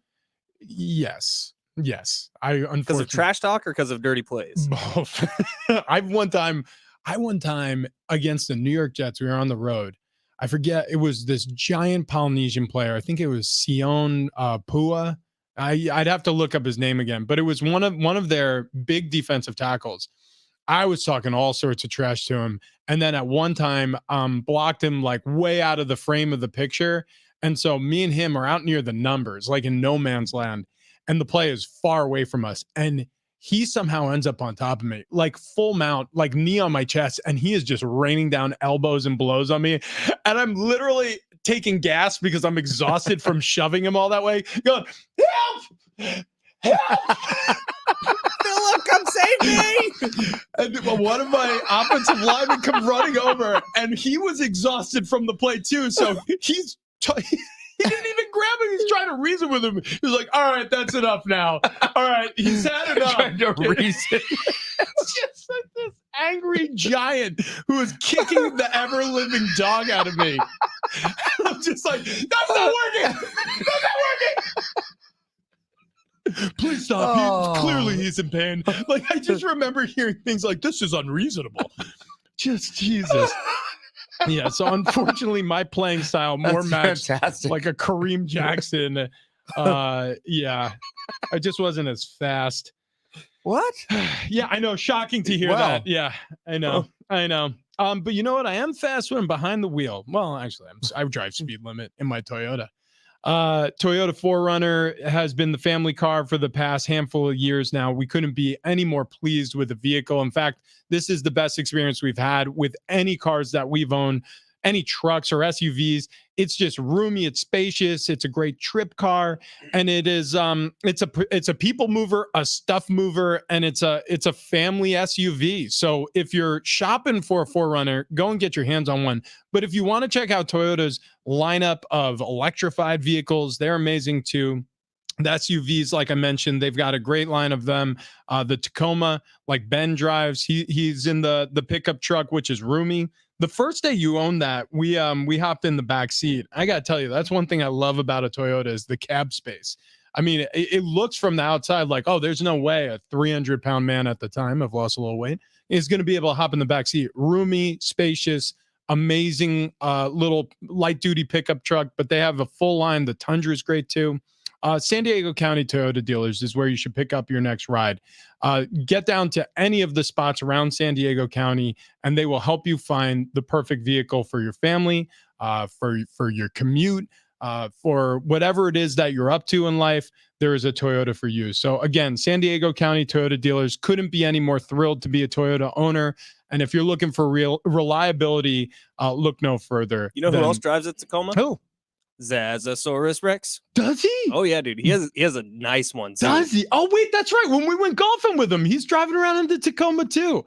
I'm telling you, man. The Toyota Club. Once you get in, it's hard to get out. I'm It's getting a good Tundra ride. next. You're getting the Tundra. I think I'm looking at the Tundra. Look at us. Can you imagine if we got to convince TD to get a Tundra? Oh, maybe we will. Maybe we won't. I don't know. Either way, we got to convince everybody to get a Toyota. All right, coming up next, we got to get back to the Monday Nighter.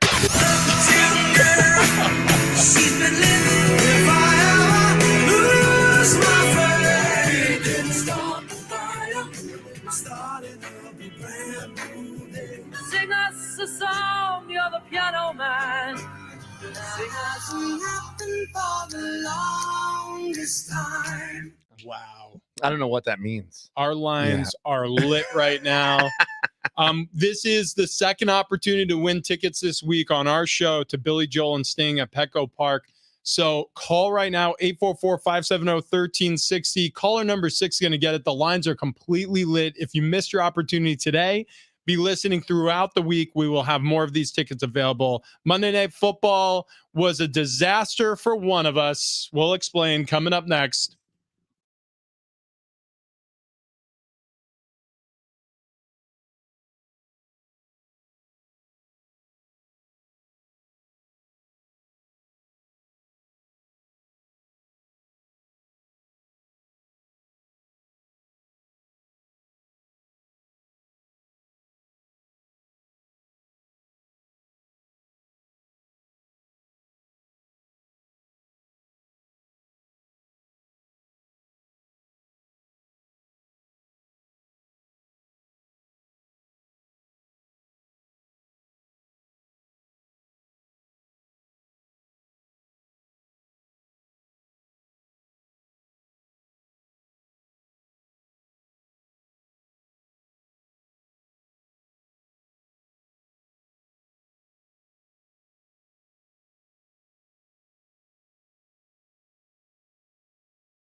It's hour 3 on Big Rich, TD, and Fletch. The rocket fuel has been ingested. Yeah! This update is presented by DraftKings. Monday Night Football last night. Niners fall to Minnesota on the road 22-17. Niners quarterback Brock Purdy, he throws 2 fourth-quarter picks. San Francisco falls to 5-2. Vikings improving to 3-4 on the year. Week 8 gets going coming up on Thursday night. Bucks taking on the Bills in Buffalo. MLB postseason. Rangers advance to the World Series. Congrats to Boch. And the D-backs force a Game 7. They get their opportunity tonight at 5:07 in Philadelphia. Winner take all there. In the NBA, they tip off their regular season tonight with a doubleheader. It gets started. Lakers in Denver taking on the Nuggets at 4:30. Suns Warriors in the Bay Area at 7 o'clock. Check out what DraftKings has to offer this season with code SPORTS because life's more fun when you're in on the action. DraftKings, the crown is yours.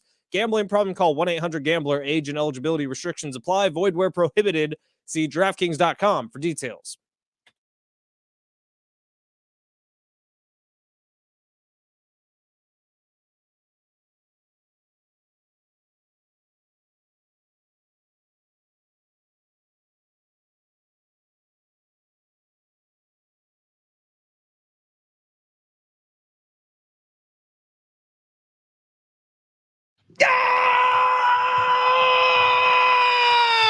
Woo! Happy Tuesday to those who celebrate. Big Rich, TD, and Fletch with you. If you are listening to us via live stream on the iHeartRadio app, we certainly do appreciate it. The best way to support this show, and I've been saying this for a long time now, we three have been saying this for a long time now, share it with friends. Do not keep it a secret. Oh, Hit I thought you're going to say send cash. Don't That too. No. Yeah, send it in the mail. Do not put a return address on it. Travis Just really likes nickels. cash, yeah, dollars and cents in envelopes. That's how you can support. No, No, but share the link with a friend. yeah, they have that little square with the arrow on it, the share link button. Click that, copy the link, share with a buddy. It is it's fun doing this. It's definitely been a lot of fun over the past year because we got started with Big Rich, TD, and Fletch in September last year. Getting to meet a bunch of our listeners around San Diego and beyond. I mean, we've got listeners in Arizona and Nevada. This signal stretches all the New way Zealand. up north of LA. Yeah. Oh yeah, we do have a New Zealander, a Kiwi. Well, for years, That's crazy. even on the old signal, the signal would bounce across the ocean and get all the way to New Zealand. Yeah. Somehow. I don't know how. The math don't math, but it was picked up on some radio in New Zealand. Well, it depends on the height of the atmosphere. Thanks, TD. Yeah, at the time that the Here we go. signal's being broadcast. I think everyone was fine with just not knowing. So, like, Just- let's say it was overcast and it was at night. At night, the atmosphere falls, and then when it's overcast, you know that the low line cloud cover, yeah, can help across. Just bounce. So amplitude modulation, AM radio. I know what you guys are doing. It's fine. It's fine. You're just trying to be quiet while I just explain how this works. But you know, it's how AM radio goes, guys. If you want to have a segment on it, coming up at 8:30, You know what? the explanation between amplitude modulation and frequency No, modulation. I think we're done. I think we're done with this whole. Sure? No, you Are know you what? sure? I now I'm upset What- that I even what- brought up the fact that we're like meeting. Like, you know what? We don't want to meet Will anybody. Eric Hosmer be an all-star this We're- season? Don't share the link. Don't. This isn't a show What- worth listening to. We're sorry. We apologize on behalf of our friend here. Okay, congratulations to Larry for winning the Billy Joel tickets Yeah! and Sting. We will have more pairs every single day this week, so make sure you keep listening for that sounder that we played in the last segment. That's the only time we're going to play it is when we're giving away the tickets. So keep listening all week long to Big Rich, TD, and Fletch, all 3 hours, because you never know when it's going to happen. Did Larry sound more like a Billy Joel guy or a Sting guy? I was getting Sting vibes. Oh, really? Okay. Really Wow, was. wow, He was a little more raspy. Do you Oh. know that the Justice Department is coming after Ice Cube? No, they're coming after the NBA. Oh, it's the NBA. Yeah, Oh, I thought they were- Ice Cube was starting his own basketball Three. league. Yeah, Oh, the yeah. Big Three. Yeah. So Ice Cube's been pushing this for a while now. He did a whole podcast tour this summer where, remember, he put out on Twitter, he was like, if you want me on your podcast, let me know and I'll come on to talk about this. And it's the fact that the NBA is blackballing his league. Yeah. So now the Justice Department's going after the NBA because of what they're doing to shut down Ice Cube. Okay. I misread the headline, and I'm so glad that I brought this up. He wants to kind of like allow this to either be a retirement plan for some NBA players who are leaving the league and can go to Big Three, or even a feeder system for the NBA for guys who maybe didn't get a fair shot out of college. Is Amy Trask still involved in this? She may be. I don't actually know. Okay, so the Princess of Darkness, former Raiders CEO, now CBS Sports analyst on the NFL side, she was involved in the Big Three at first. Ice Cube, this was his baby. He wanted 3-on-3 basketball. It was really successful when they first launched. Now the NBA has been kind of blocking people who miss out or either get cut from NBA teams. They've been blocking them going to the Big Three, which is real gross and grimy, if you ask me. So the Ice Cube is pissed off, rightfully so, because there's no helping out with basketball. It should be basketball helping basketball is his whole thing. Yeah. Well, and it's not just why he's pissed off. He's pissed off because the NBA said, yeah, no, that's not even going to occur. So they're shutting him down. So that's why the Justice Department has to step in and go, yeah, not really allowed to do that. It gets even crazier because he's saying that the NBA was blocking certain TV networks from doing deals with him. Right. And he said that the NBA was using their power with, I think it was ESPN, to stop a deal from happening. Oh, dude. I mean, and this type of stuff, it happens all the time at lower levels or in the tech industry, where what ends up happening is a hostile buyout. Like they try to drive your price super low, like of what your purchasable value is. And then like Facebook or, whatever, Meta now, I guess, Alphabet, which is Google, like they'll just buy up a tech app and destroy it. They'll shelf it where it was a good idea, could have had a great effect on the population of the world or the United States. And they say, yeah, no, because it's a competitor. We don't want to compete against this. And I'm sure the NBA is looking at it going, uh-oh.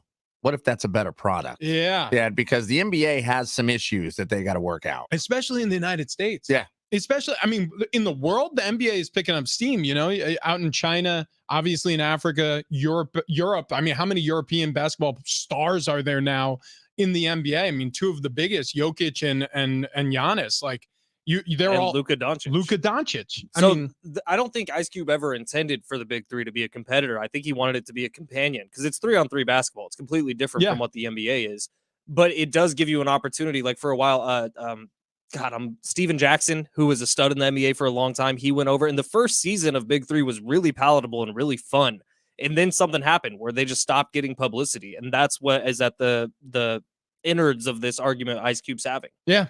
Dude, I'm glad for Ice Cube standing up for himself. It's it's a David versus Goliath situation here, but if anybody has a name that cuts through, it's Ice Cube. I mean, dude, and he's gonna, I think this is a worthy fight. I really do. Listen to his episode with Rogan. I will. It was really just good seeing Ice Cube stand up and fight for something, because it's so often that people don't stand up and fight for their product when stuff like this happens. Have you seen the previews for the game show The Challenge? Oh yeah, I love that show. Okay, so I've never watched the show. I saw some promos for it, and I thought this looks like Fear Factor. They're not eating weird food. Yeah, they do. Is that the one where they're blindfolded, right? No, the challenge is let me look it up. It's like Survivor, Fear Factor mixed all together. It's just really intense physical challenge, but it has an element of Big Brother also. But Fear Factor was Rogan. Yeah, it was. Yeah, Fear Factor. The challenge is TJ Lavin. Oh, okay, old so this is guy. the MTV show. Yeah. This is like so it used to be Road Rules Real World Challenge, right? And then they make neither of those shows anymore, and they're completely irrelevant. But a lot of these people are from the Real World. Show. Got it. Oh, it's not just random contestants. No. Okay. Is it only on MTV? It's like the same people over and over again. The challenge battle for whatever this is. Gosh, I used to watch MTV a lot. And then they stopped playing music videos. Yeah. And now they have the challenge. Yeah. We'll be tuning in on Tuesdays during October. That's right. So Monday Night Football last night. Okay. It was actually a good game. The Niners It was actually a fun watch. The Niners lose. Kirk Cousins in primetime. Fantastic. By the way, I think he was something like 2-10. Oh, it was 2-10. 2-10 I was on going to Monday say Night 2-8. Football. It was worse than 2-8. 2-10 on Monday Night Football is terrible. And he just schooled the Niners. Now he's 3-10. Yeah.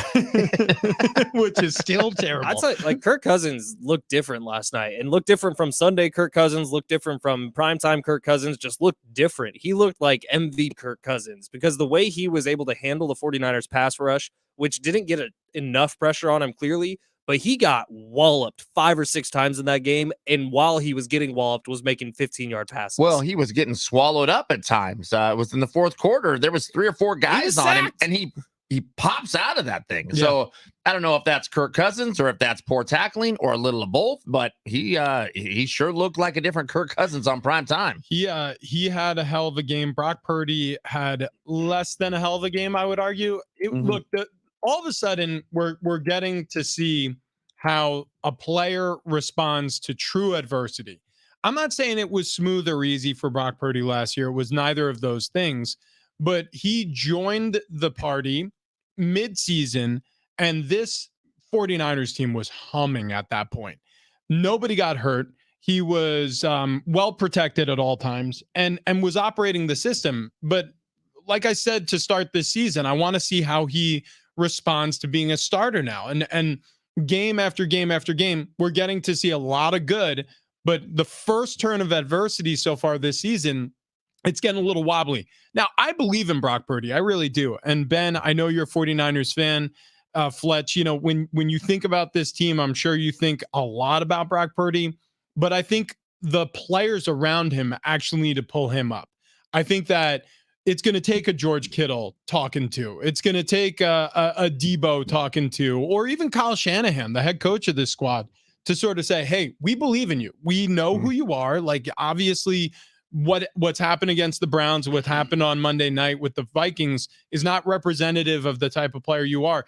I think this guy, he just needs to have that, I don't know, reset, or have somebody sort of, blow the cobwebs out of his ears and stop feeling some sort of way about making mistakes and get back to being Brock. And when you look at last night's game, like, if you think about everything else that happened, the 2 picks were bad, and there's no excuses for either of those. They were bad interceptions that he threw in the fourth quarter.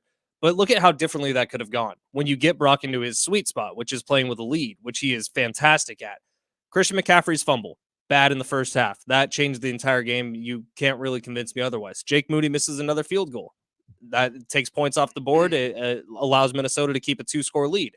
There was the play to Jordan Addison, his second touchdown of the night, which was right before halftime. If the Niners go into half without that touchdown happening, completely different game. And that was when Jordan Addison, literally incredible play by him, wrestled the football away from Trevarius Ward on his way to like a 70-yard touchdown. Yeah.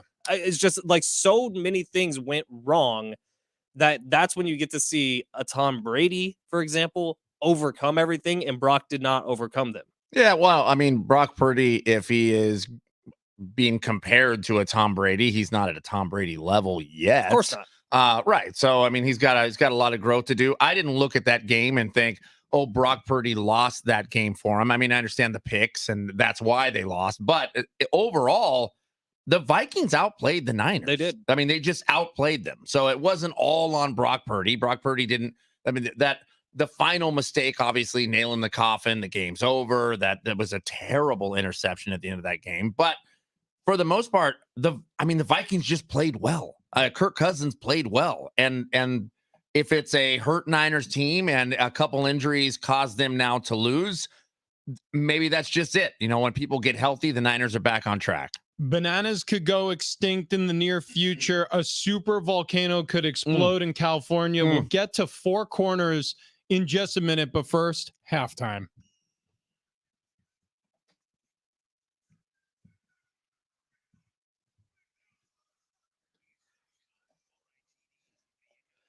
Well, there was a little baseball last night in the ALCS. The Rangers beat the Astros in Game 7 of the series yesterday. They move on to the World Series. First time since 2011 that they're back. In the NLCS, the Phillies and the Diamondbacks, they're going to play Game 7 of their series tonight, 5:07 first pitch. The Diamondbacks could be in the freaking World Series. Who's the Diamondbacks sweep, TD? They swept, I don't know if you ever heard of this team, the Dodgers.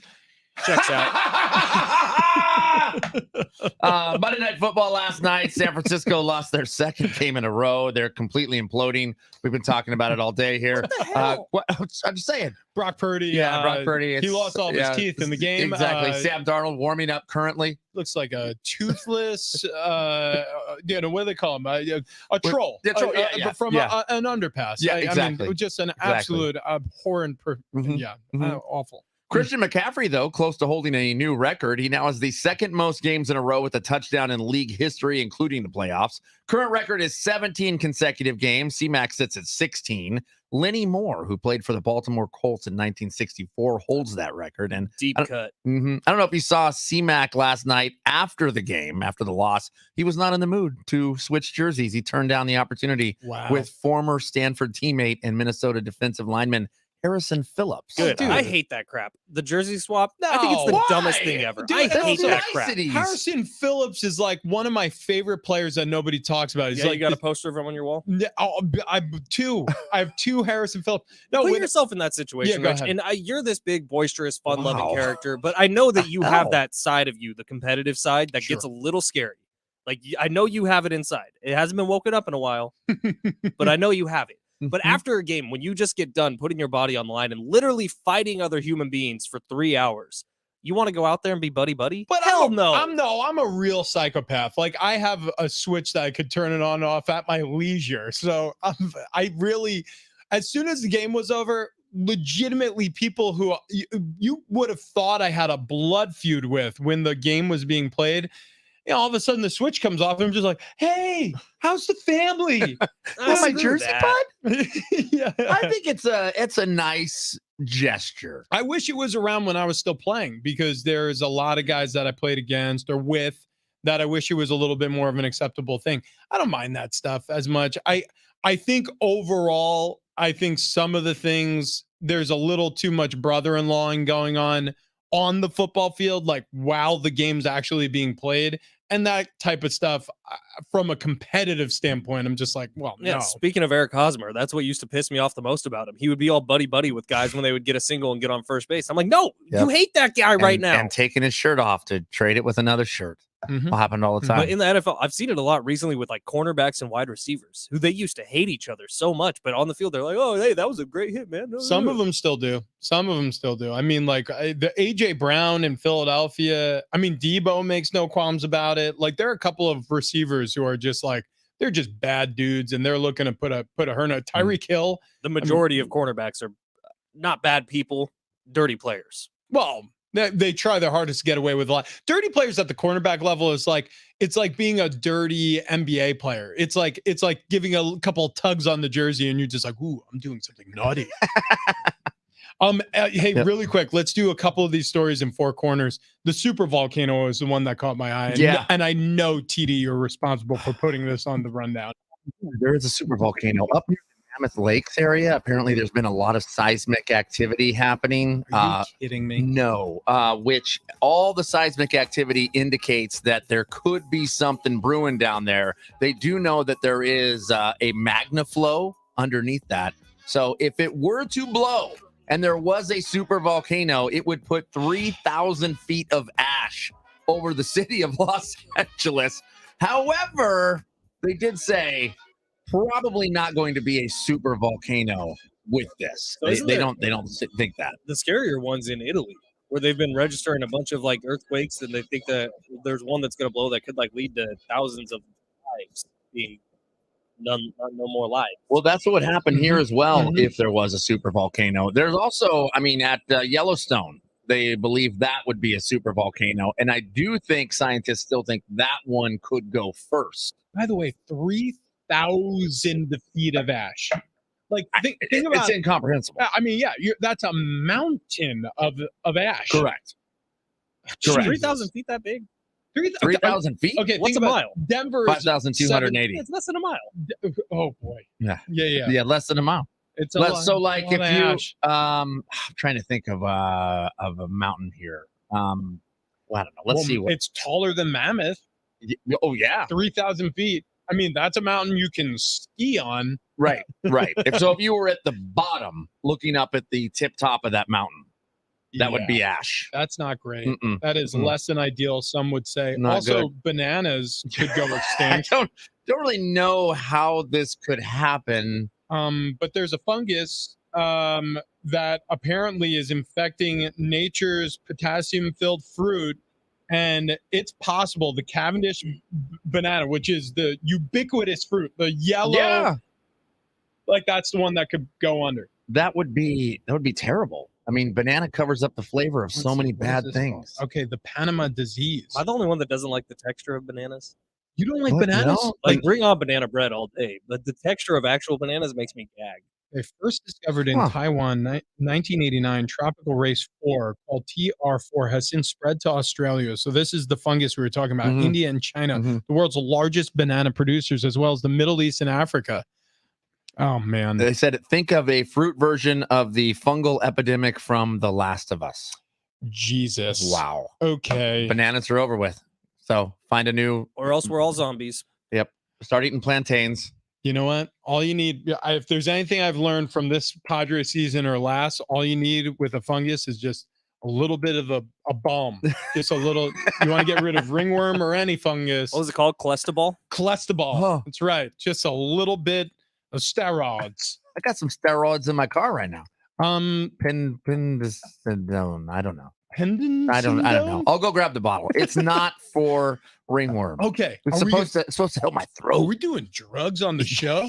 Coming up next. All right, but before we do that, I should talk to you about my feet. The Good Feet store offers arch supports. These are incredible little inserts that you just put in your footwear, and as you walk around, your lower body joint pain seems to melt away. That's been the experience for me and for many. If you have foot pain, everybody knows how bad foot pain is. If you start your day getting out of bed and your foot's bugging you, you limp for the rest of the day. And that limping leads to ankle pain and knee pain, later on hip pain or back pain. You do not want to have anything wrong with the foundation of your body, which is the bottoms of your feet. So if you struggle with foot pain, or if you're already on the ankle pain train, you have low back pain like I did after a 6-year NFL career, and you're looking for solutions and you don't really want to do surgery because that should be a last resort, head to the Good Feet store. They have tons of locations. We went to the Mission Valley location. We all got fitted. It only takes 20 minutes.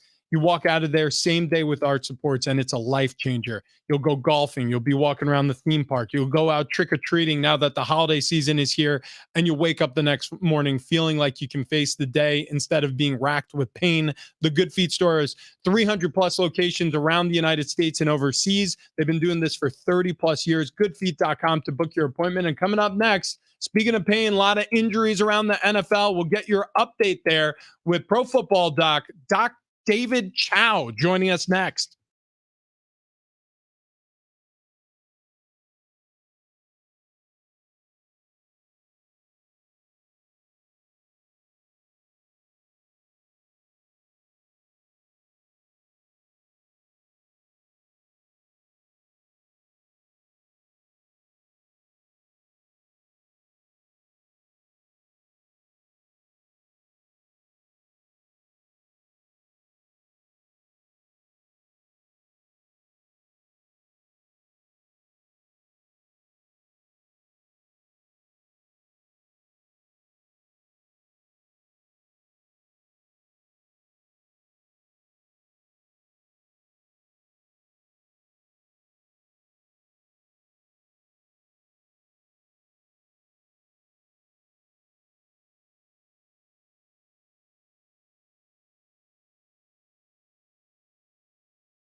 Pro Football Doc, Dr. David Chow joins us next to update us on the injuries across the NFL from Week 7 and who's in, who's out on Week 8.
This update is presented by DraftKings Fantasy Sports. Monday Night Football last night. Niners fall to Minnesota on the road 22-17. Niners quarterback Brock Purdy, he throws 2 picks in the game. San Francisco falls to 5-2. Vikings improving to 3-4 on the year. Week 8 gets going on Thursday night. Bucks taking on the Bills in Buffalo. MLB postseason. Rangers advance to the World Series. They take down the Astros 11-4 last night. Diamondbacks force a Game 7 against the Phillies. That's going to take place tonight in Philly at 5:07. NBA, they tip off their regular season tonight with a doubleheader, starting with the Lakers in Denver taking on the Nuggets, and then Suns and Warriors in the Bay Area at 7. Check out what DraftKings has to offer this season with code SPORTS because life's more fun when you're in on the action. DraftKings, the crown is yours. Gambling problem? Call 1-800-GAMBLER. Age and eligibility restrictions apply. Void where prohibited. See DraftKings.com for details.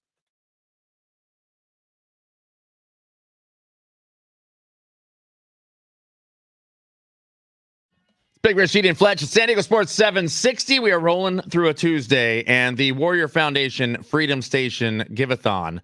Today, we get to say thank you to our local Warriors by raising money to send ill and injured service members home for the holidays. Be listening on Thursday, November 9th, to our special programming that'll be happening all day long. It's brought to you in part by Unicorn Jewelry and Watch Boutique and the West Automotive Group. It's going to be a hell of a day. Looking forward to that one. Yeah, we've had a lot of highlights in our year and a couple months here. That was one of them, being out at the Warrior Foundation Freedom Station last year. We're going to do it again. We're going to be out there again. Yeah, we are. And it was one of the more powerful shows we've ever done on this goofy show that we do on a daily basis with stuff like the best bracket ever.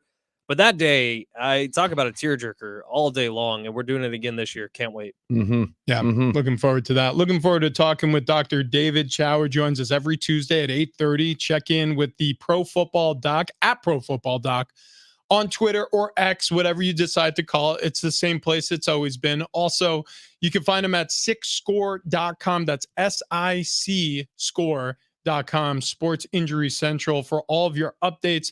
So we saw, Doc, we saw Christian McCaffrey out there on the field. As you said he would be. You said the oblique, it's can be tricky, but a lot of players able to play through it.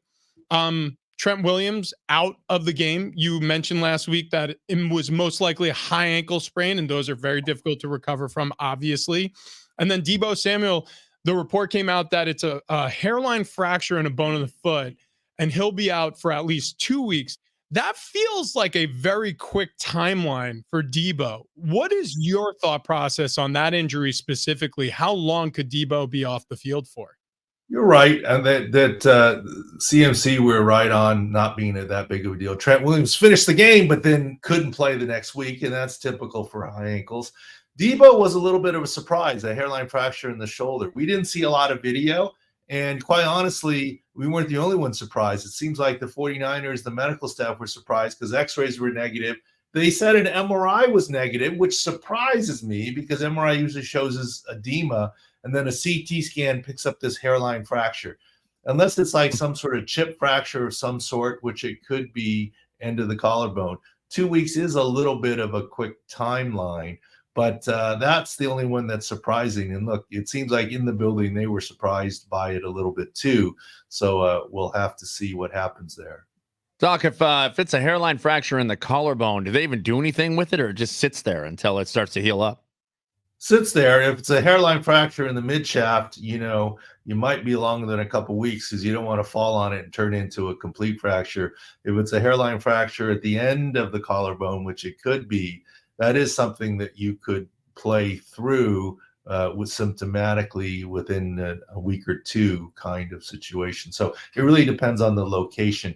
And I guess the good news is we went back and scoured video, the Sports Injury Central staff, and did not look like there was any big hit or huge play. And so in some ways, that's good news. It seems relatively minor, but yeah, I get it. A fracture is a fracture. So there's some concern. Doc, something we talked about last week actually played its hand last night, which is you were telling stories about some times where maybe you slowed the game down a little bit by over medicaling an injury. Well, last night, Kevin O'Connell yelling at TJ Hawkinson to go down, go down, go down, and ESPN caught it on camera. What is the doctor's responsibility in that situation after seeing a head coach tell someone to go down? You just have to go out there and pretend? Well, first of all, as a doctor, first of all, yeah, I'm glad last week we had some fun, but of course, everything was within the rules. So first of all, going down when you being told to go down or going down when there is injury or potential injury is not at all illegal. Happens all of the time. I, as a doctor, if the head coach, and I love Kevin O'Connell, obviously San Diego guy and know him and the whole deal. It was a bad look the way TV caught it, and he came back immediately. And I guarantee you the league will investigate, because if you're faking an injury, and I've been there before, where the league will call and say, well, what happened here?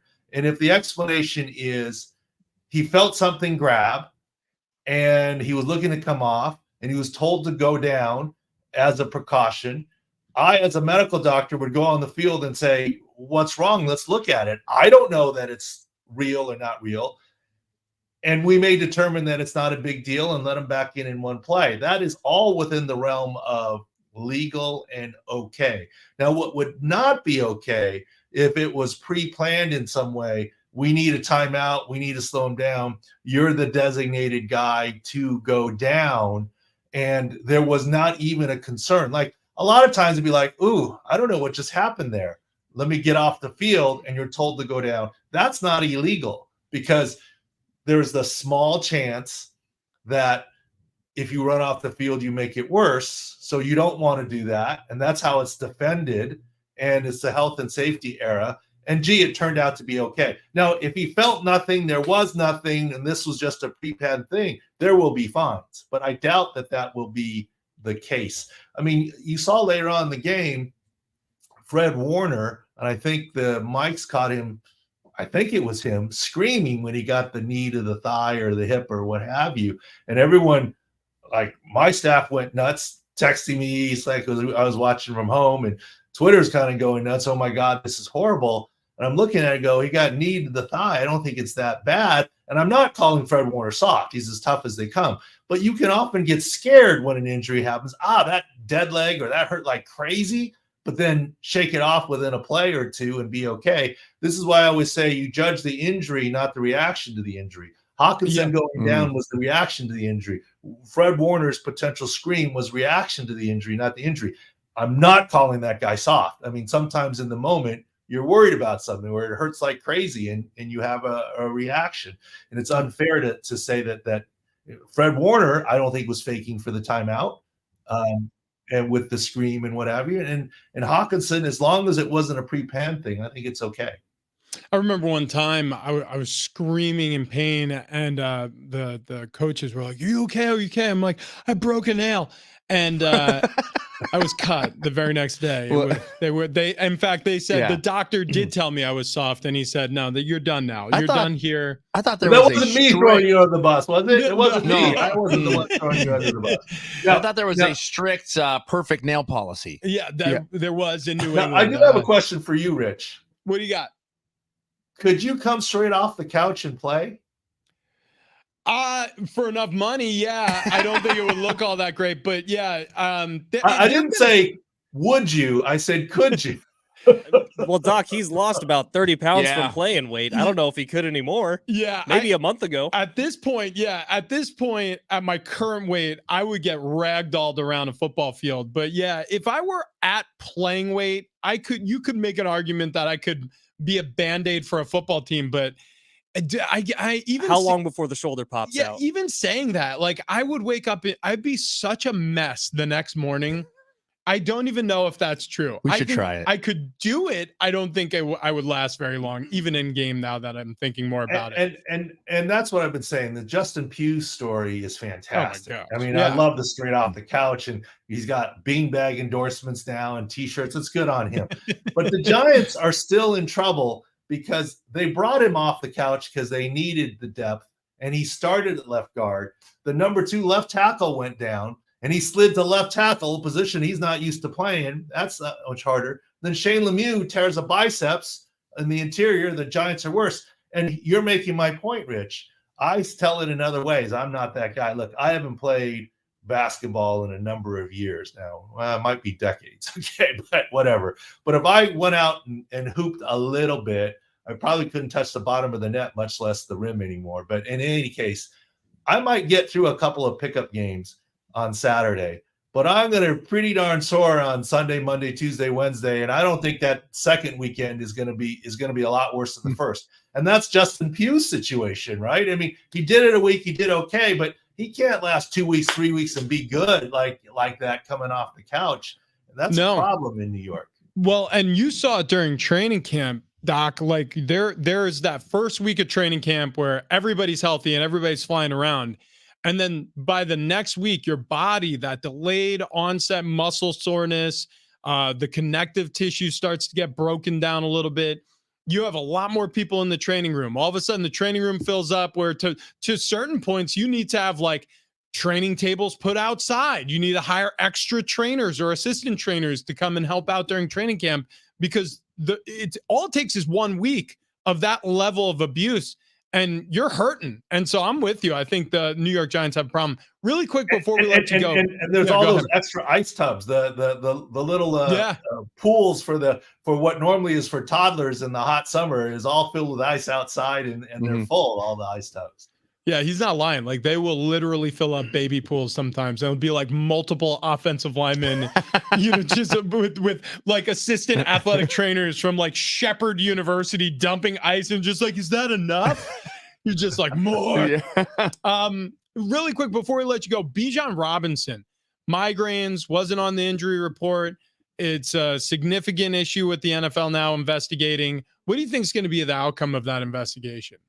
Well, it's all about timing, okay? If he had migraines or was significantly ill inside 90 minutes, there's nothing to happen. If it's Sunday morning, there's a gray area. If this was on Saturday during the trip and he was significantly ill, there may be fines coming in terms of non-disclosure. This is why your old team actually doesn't do anything illegal. I'm not talking about the Chargers. I'm talking about the Patriots. They'll list, last week, I think they had 20 players listed as questionable. And the definition of questionable is 99% chance of playing, or 1% or 5% chance of not playing. And there's a lot of people in that. Look, a team doesn't have 5 athletic trainers and 3 team doctors and a physical therapist travel to a game for those 3 people listed on an injury report for game day. Okay. Now, so the people say the Patriots are cheating. They're not. They're actually playing by the rules, but they play a game of hide the bacon. We're going to list everyone who came into the training room and hide the bacon, which is not illegal, right? Yeah. It's not illegal. But we do a lot of coach speak when we talk about Sports Injury Center, which coach is not spinning the truth. Let me tell you something. Your guy, Bill Belichick, does not lie. He just doesn't say anything. And then he puts everyone on the injury report as questionable, everyone that has a hangnail as questionable. It stems from the time that they were mad at him when they didn't list Brady, and then they listed him every week for the whole rest of his career. And it's a game of hide the bacon. And he's not lying. It's just he's, you're not cheating, you're not trying, you're not cheating, you're not trying, or whatever that saying is, right? Mhm. And so he's stretching the rules there, but it is within the rules what he's doing. Now, if Atlanta had done that, they wouldn't have this investigation. But when a player isn't listed and they don't play, and somehow you might have been able to know about it, that's where the discipline comes in. Doc, you're simply the best. We appreciate your time every Tuesday. Looking forward to next week. And again, get to sicscore.com for all of your injury updates, or follow Doc on X at ProFootballDoc. We'll do it again soon, brother. Thank you. There he goes. Doc David Chow joining us on the phone line. Okay, we wrap this show up. Coming up next. But before we do, want to talk to you about the trim waistline, the clothes that are fitting better now that didn't used to. I'm talking to you about sdfatloss.com. How about that jawline, huh? All of a sudden you chiseled. You can see my face. The double or the butt chin's coming back a little bit. Yeah, that I filled in all that with fat, and now you can see the bone under there. That's right. Yeah, sdfatloss.com. This is no joke. We goof around a lot. 44 days we've been doing this. Wow. I've lost close to 40 pounds. Damn. That's insane. So if you want to lose weight, and we've tried a couple different ways on this show, and I know separate from each other, we've tried different times in our lives to lose some weight, some of those tricky pounds, especially after the holidays. And we know the holidays are coming, so why not get a head start here?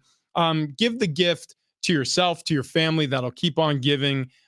Get a portion of your life back. I can't tell you how much more motivated I am to get down on the ground, play with the kids, wrestle on the trampoline out front. I mean, even just playing a board game. Just sitting down on the floor last night, I was playing Mousetrap with the boys. I have an 8-year-old and a 5-year-old. Even that's easier. Like it's true. The more weight you lose, the easier life gets. I'm sorry for anybody who's been struggling with their weight for a long time and isn't ready to admit it, but it's the God's honest truth. And I know many people wake up every day, I'm one of them, who looked in the mirror and said to themselves, like, well, tomorrow I'll start the diet. Tomorrow I'll start the diet. Monday I'll start the diet.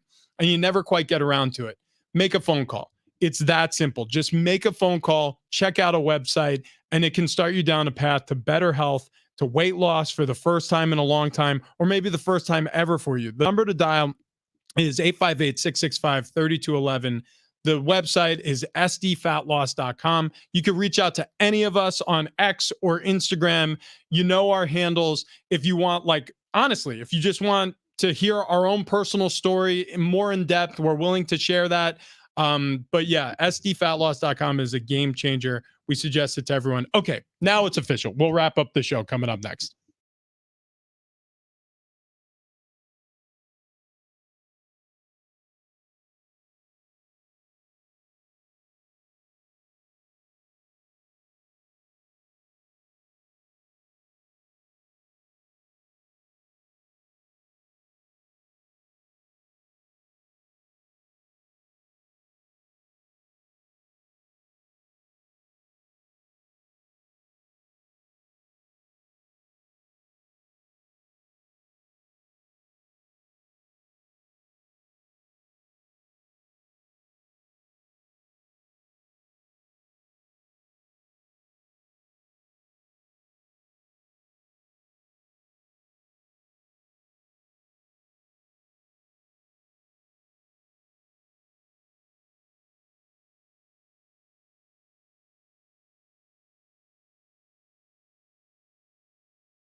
Coming up, we didn't talk about this yet, but the Miami Dolphins, they may be in trouble this season for a reason we didn't suspect. That's next.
If you missed out on Billy Joel Sting tickets earlier in the day, we are going to have 3 more opportunities, Wednesday, Thursday, Friday, to get those tickets. You could also go to livenation.com, April 13th show at Petco Park. That's going to be an awesome show.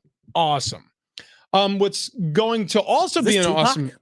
No, it's Bruce Hornsby in the Range. Yeah. No, this is the song he sampled. This is Bruce Hornsby No, it's Tupac. and the Range. And it's also Tupac. It's not damn Tupac.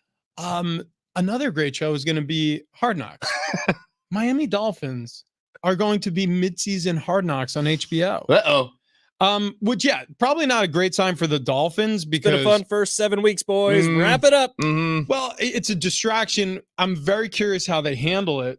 But yeah, if there's going to be a Hard Knocks worth watching, it's going to be watching Mike McDaniel, who is arguably the best soundbite as a head coach, and Tyreek Hill, who on his own podcast said that after he retires from football, he wants to be a male porn actor. Cheers. Yeah. All right. Looking forward to How about that? Yeah. Thank you to the Pro Football Doc. I'll put some clips of him up on TikTok and Instagram later today. And thank you to Rich and Travis and all our texters, our roadies, our dogs, our hangers, our bangers. Thank you personally to Billy Joel and Sting, as well as Larry, who won those tickets today. Nicely if you want done. to win, coming up tomorrow, we got more. And thank you to Britney Spears, who turned down the role of Chicago because she said she's such a complete method actor that she knew if she did the role, she would actually turn into a real homicidal maniac and kill people. Good. So, thank God. Dancing with Knives on Instagram. Are we sure she hasn't already? It's not an act, We folks. cannot confirm or deny. Holy God. All right. The Herd is next.